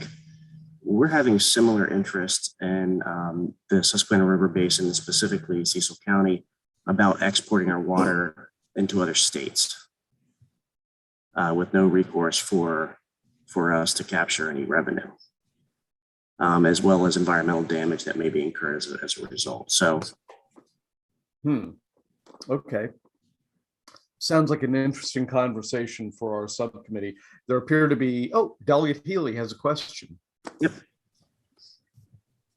Yes, thank you, Mr. Chairman. That last thing that the delegate said piqued my interest because is it outside the watershed or outside the state that you're concerned about? Because obviously watersheds are wherever they are. Yeah, so it does flow through several states, for example. That's correct. So the way that this is set up is purely for the watershed. Okay, thank you. Yep.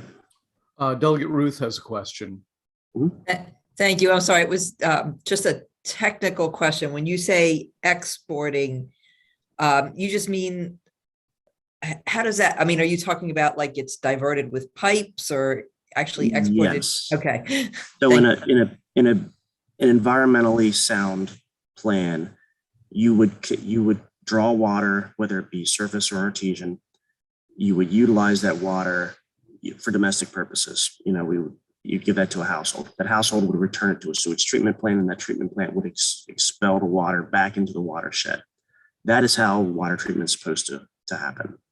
We're running into situations now where there's heavy development, districts are tapped out, where they're now drawing from other jurisdictions, other watersheds, and that is disrupting the balance of what feeds the Chesapeake Bay, right? And that's why the Susquehanna River Basin came up with this funding methodology, is to study those impacts and to offset them.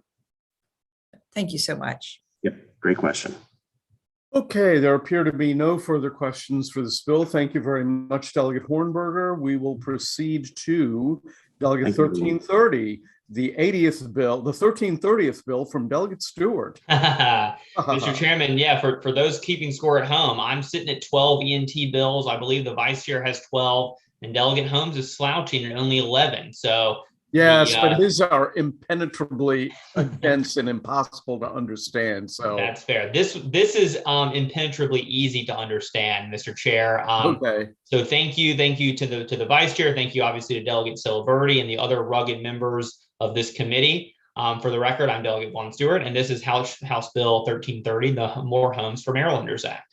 So this bill would fund the creation of thousands of affordable housing units and make a few programmatic changes to an existing DHCD fund called the Partnership for Rental Housing.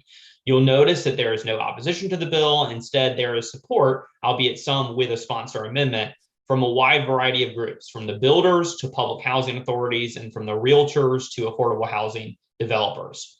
So the first big things the bill does is it includes a $50 million mandated appropriation for the construction of affordable housing.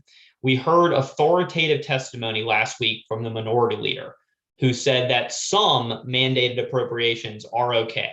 And I firmly believe that this appropriation is the exemplar of an okay mandated appropriation. In fact, it's probably too low a figure. Per a 2021 report, DHCD found that the state lacks 85,000 rental units for low-income families. So we have a shortage of 85,000 units statewide just for low-income families, a number that is expected to skyrocket over the next decade. And this bill is based on one of the recommendations of that report, which is that the state should increase investment in state-funded rental housing programs. Now, I am not nearly as naive as I look. So I understand that a mandated appropriation of $50 million does not pass it out of our committee every single day. So I also want to focus on 3 programmatic tweaks to the program. And that way, even if the money is amended out of the bill, I still think these programmatic tweaks are worth the committee's attention. So first of all, grants and loans under the partnership program are based on the percentage of the units in a project that are affordable for certain families. But that affordability is based on a certain percentage of the state median income. So this bill changes that actually to area median income, so that projects in higher cost of living parts of the state, including, for example, the county I live in, are not disadvantaged when it comes to applying for funding. And what I mean by that is, it's one thing to say that, you know, all the units in a building have to be affordable for 50% of the state median income, which is about 90 or 100,000. And it's a different thing to say that it has to be affordable for an area median income, which in certain parts of the state is a completely different calculation and is either much higher or much lower than the state median income. Second, the bill gives priority under the partnership program for projects that stay affordable for at least 40 years. This is basically just a fiscally responsible amendment to the program to ensure that our dollars go as far as they can. So a dollar that's spent on a unit that will remain affordable for 40 years is twice as good as a dollar spent on a unit that will revert to market rate housing in 20 years. And finally, the bill allows entities who float their own bonds to be eligible for state funds in this partnership program. Historically, the state has insisted on issuing its own bonds when it gives out these loans and grants, and that has disadvantaged housing authorities like the Housing Opportunity Commission, which is pursuing some of the most innovative housing projects in the country, but which floats its own bonds. So in conclusion, we should use our unprecedented budget surplus to address one of our state's most pressing issues, the scarce amount of affordable housing. This bill takes a very small amount out of the surplus relative to its size and puts it towards projects that will get working Marylanders into affordable homes, while also tweaking the existing program to make it work a little bit better. I urge a favorable report. Okay, Tom Cole with YIMBY, Maryland. Welcome back. You have 2 minutes, sir. Yes, thank you very much. In addition to what Delegate Stewart indicated, I wanted to add that not only do we have a deficit of over 80,000 units, that same report indicated that we will have an additional need for 90,000 units for low-income families. These are families that are not receiving housing through regular market forces. They're not able to just buy older housing stock. These are families that just cannot afford to live in Maryland.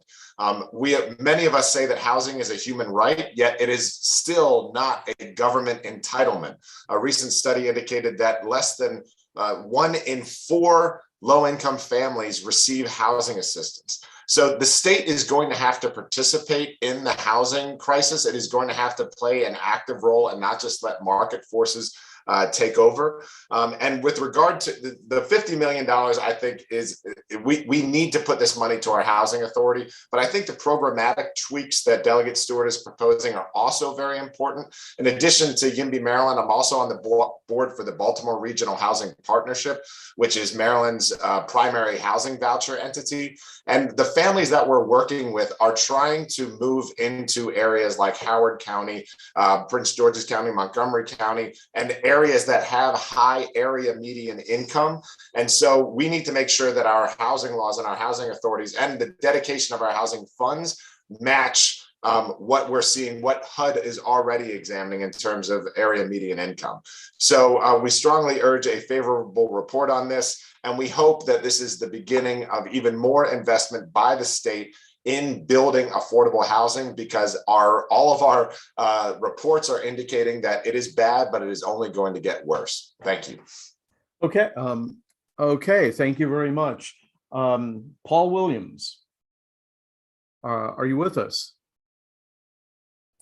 I don't believe he's here. probably somewhere singing Rainy Days and Mondays. Okay, I get it. People who are younger than 40 have no idea what I'm talking about there. Okay. Claudia Wilson Randall. Good afternoon, Chairman Barbe and members of the House Environment and Transportation Committee. I'm happy to be here today. And I want to just use this opportunity I've just been listening to your hearings this afternoon. And I want to echo what Tom Cole just said and the sponsor, Von Stewart, said. I agree with the spirit of House Bill 1330, and I'm excited about the amendments. I think the alignment around area and immediate income is really important.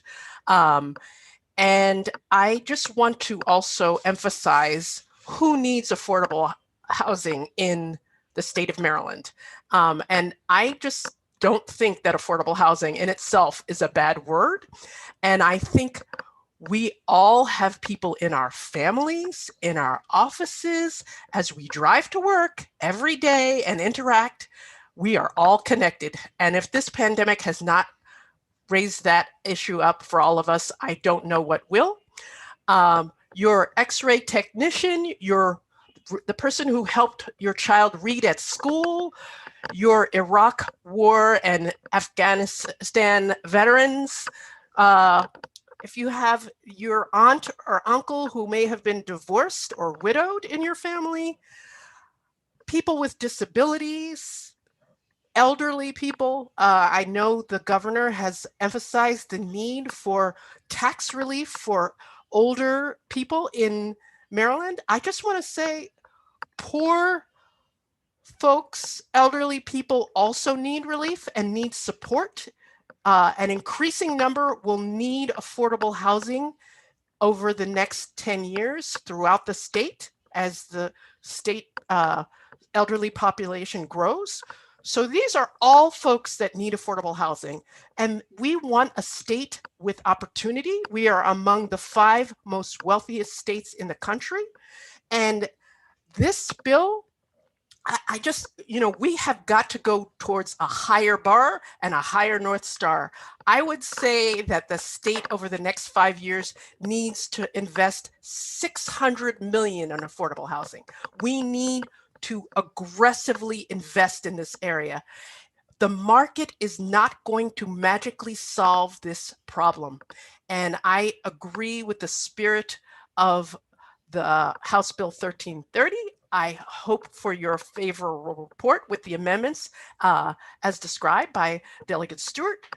And I look forward to further discussion from the Community Development Network of Maryland and other partners about the need for affordable housing across the state of Maryland. Thank you so much.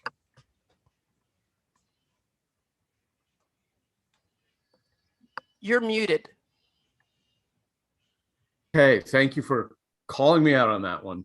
Oh, it looks like we do have a question here. Delegate Clark has a question. Thank you, Mr. Chairman. My question's for Delegate Stewart. Delegate, do you still think we have a minority leader after last week? I don't know. I'm not sure we got one anymore. Touche, to each their own. Thank you. What on earth are you talking about? Okay, never mind. Somebody will explain that to me later. Any other questions? Okay, I see none. So therefore that ends the public hearing on House Bill 1330. We're going to turn to the last bill of the afternoon, believe it or not, House Bill 1340. It is a Montgomery County local bill, and Delegate Lily Chi should be with us. Lily, are you with us there? Yes, thank you, Chair Bobby. Okay, take it away. Great, thanks. Thanks, Chair Bobby, and good afternoon, members of the ENT Committee. First of all, happy International Women's Day. I know it's been a long day for you all. I'm Delegate Lily Chi, here to present HB 1340 on behalf of the Montgomery County delegation. HB 1340 is a local bill that alters the terms governing the formation and operation of business improvement districts in Montgomery County, so they are more engaging and inclusive of commercial tenants. For context, if you're not familiar with the concept of business improvement districts or BIDs, they are nonprofits governed, organized by property owners to improve the economic vitality and quality of place in a defined commercial district through self-taxing, and they need to be approved by their local governments. These BIDs are very popular in DC, where there are now about a dozen in place. This bill, HB 1340, makes some specific changes regarding notification requirements, board makeup, and board elections. First of all, it broadens the definition of members of the district to also include the commercial tenants. Second, it requires the property owners to notify commercial tenants of their intent to form a bid at least 90 days before the hearing date, or when 20% of the property owners express the intent to form a bid, whichever is earlier. And it specifies what should be included in that notification. Third, it requires the board of a bid to have at least 11 members. But Montgomery County government, which is county council in this case, or a municipal government governing the bid can decide a different number if that bid is adjacent to another bid in another jurisdiction, for example, Washington, DC. So in this case, it would apply to Friendship Heights bid because it's a joint bid between Montgomery County and Washington, DC. Fourth, for board elections, property owners should elect property owners, and the commercial tenants should elect commercial tenants in accordance with an election process developed by the governing county or municipality to reflect the diversity to the extent possible of the existing commercial tenants. And finally, the local government must develop policies and procedures to evaluate the desirability of continuing the district as requested by the district membership. Actually, I need to point out that this bill is also retroactive so that it would apply to the existing Silver Spring bid and all of the other bids at different stages of formation at this point. I want to point out that this bill has the unanimous support from the Montgomery County delegation. So with that, thank you very much. Yes, and nobody appears to have been complaining to the members of my committee about it either. So that's always a positive thing. Any questions? I don't see any. So that looks like that's the end of the public hearing for House Bill 1340. It is also the last bill on our agenda today. So before I adjourn the public hearing, announcements. Who has announcements? Oh, there is? Did Andy Schulman show up? Oh, I'm sorry. We thought somebody hadn't shown up yet. So let's take the testimony of Andy Schulman with the Greater Bethesda Chamber of Commerce. Mr. Schulman, sorry, we thought you weren't able to make it to us. All good. I'm sitting here waiting until the 8th of the day, saved for last year. There we go. Okay, you've got 2 minutes. Welcome to the committee. Thanks. Good afternoon, Mr. Chairman, Mr. Vice Chair, and members of the committee. My name is Andy Schulman, and I'm before you today on behalf of the Greater Bethesda Chamber of Commerce. I'm a past chair of the chamber and have been the chamber's representative for the White Flint Sector Plan and the ensuing White Flint Downtown Advisory Committee for the past 14 years, and additionally served as the immediate past chair of the White Flint Downtown Advisory Committee.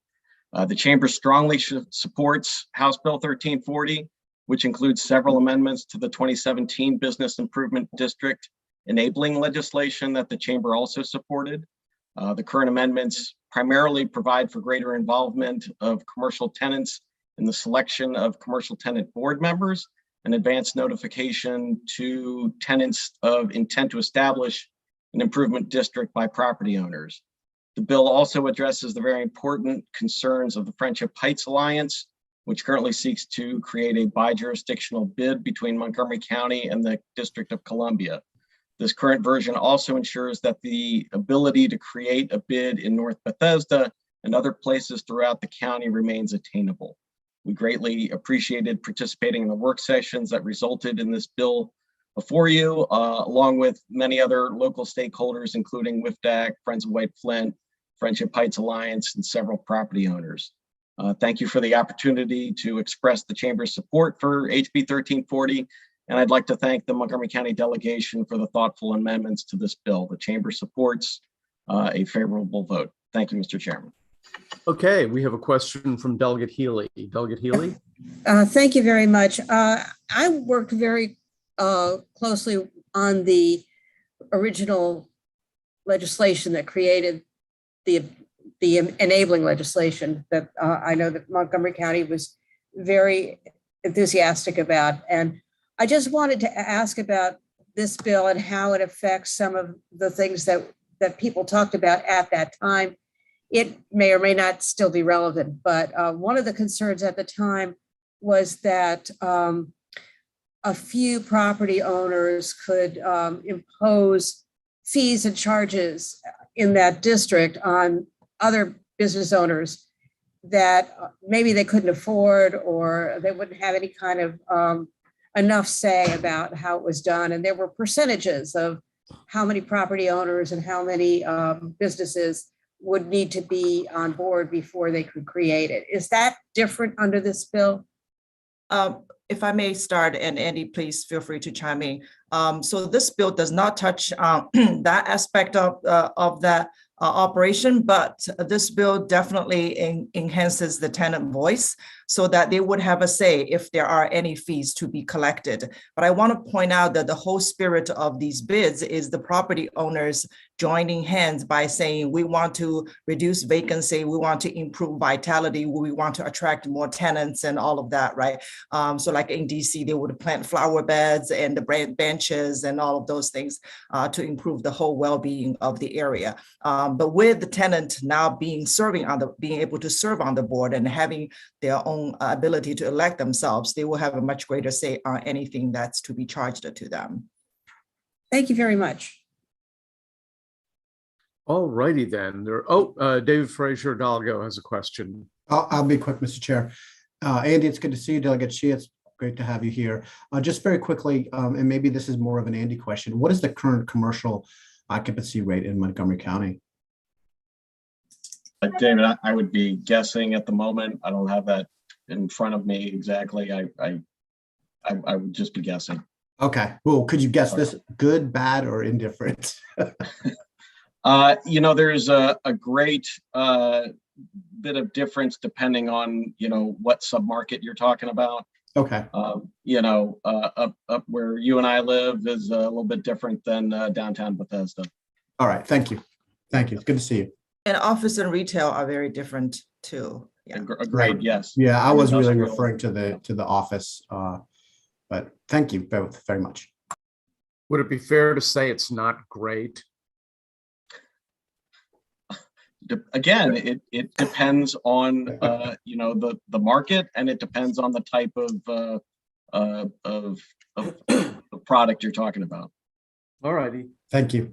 Any further questions? Seeing none, thank you very much. That ends the public hearing on House Bill 1340. So let's go to announcements. I think, Dave, you had your hand up.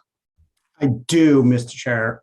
It would be great to have a motor vehicle subcommittee meeting directly after, or let me find out when Delegate Gilchrist's meeting is. I know he's got one, right, Jim? We're going to meet at 4:40, natural resources at 4:40. So do you think it would be safe, Delegate, if we did a 5:45? It gives you an hour. My subcommittee can handle that. Okay, so motor vehicle will be meeting at 5:45. They're a tough, hardy bunch, aren't they? That's right. Okay. That will give those overlapping members exactly 4 minutes and 59 seconds to go to the bathroom and get a drink before we start for motor vehicle. Thank you. Okay, Ann? Thanks a lot, Delegate. I'll have an announcement tomorrow about local government. I think we're going to try to have a 15-minute meeting on Thursday. Okay. Vice Chairman. Thank you, Mr. Chairman. The Environment Subcommittee will meet tomorrow after bill hearings. Tomorrow after bill hearings. Okay. Any further announcements from subcommittee chairs? Okay, any announcements from anybody?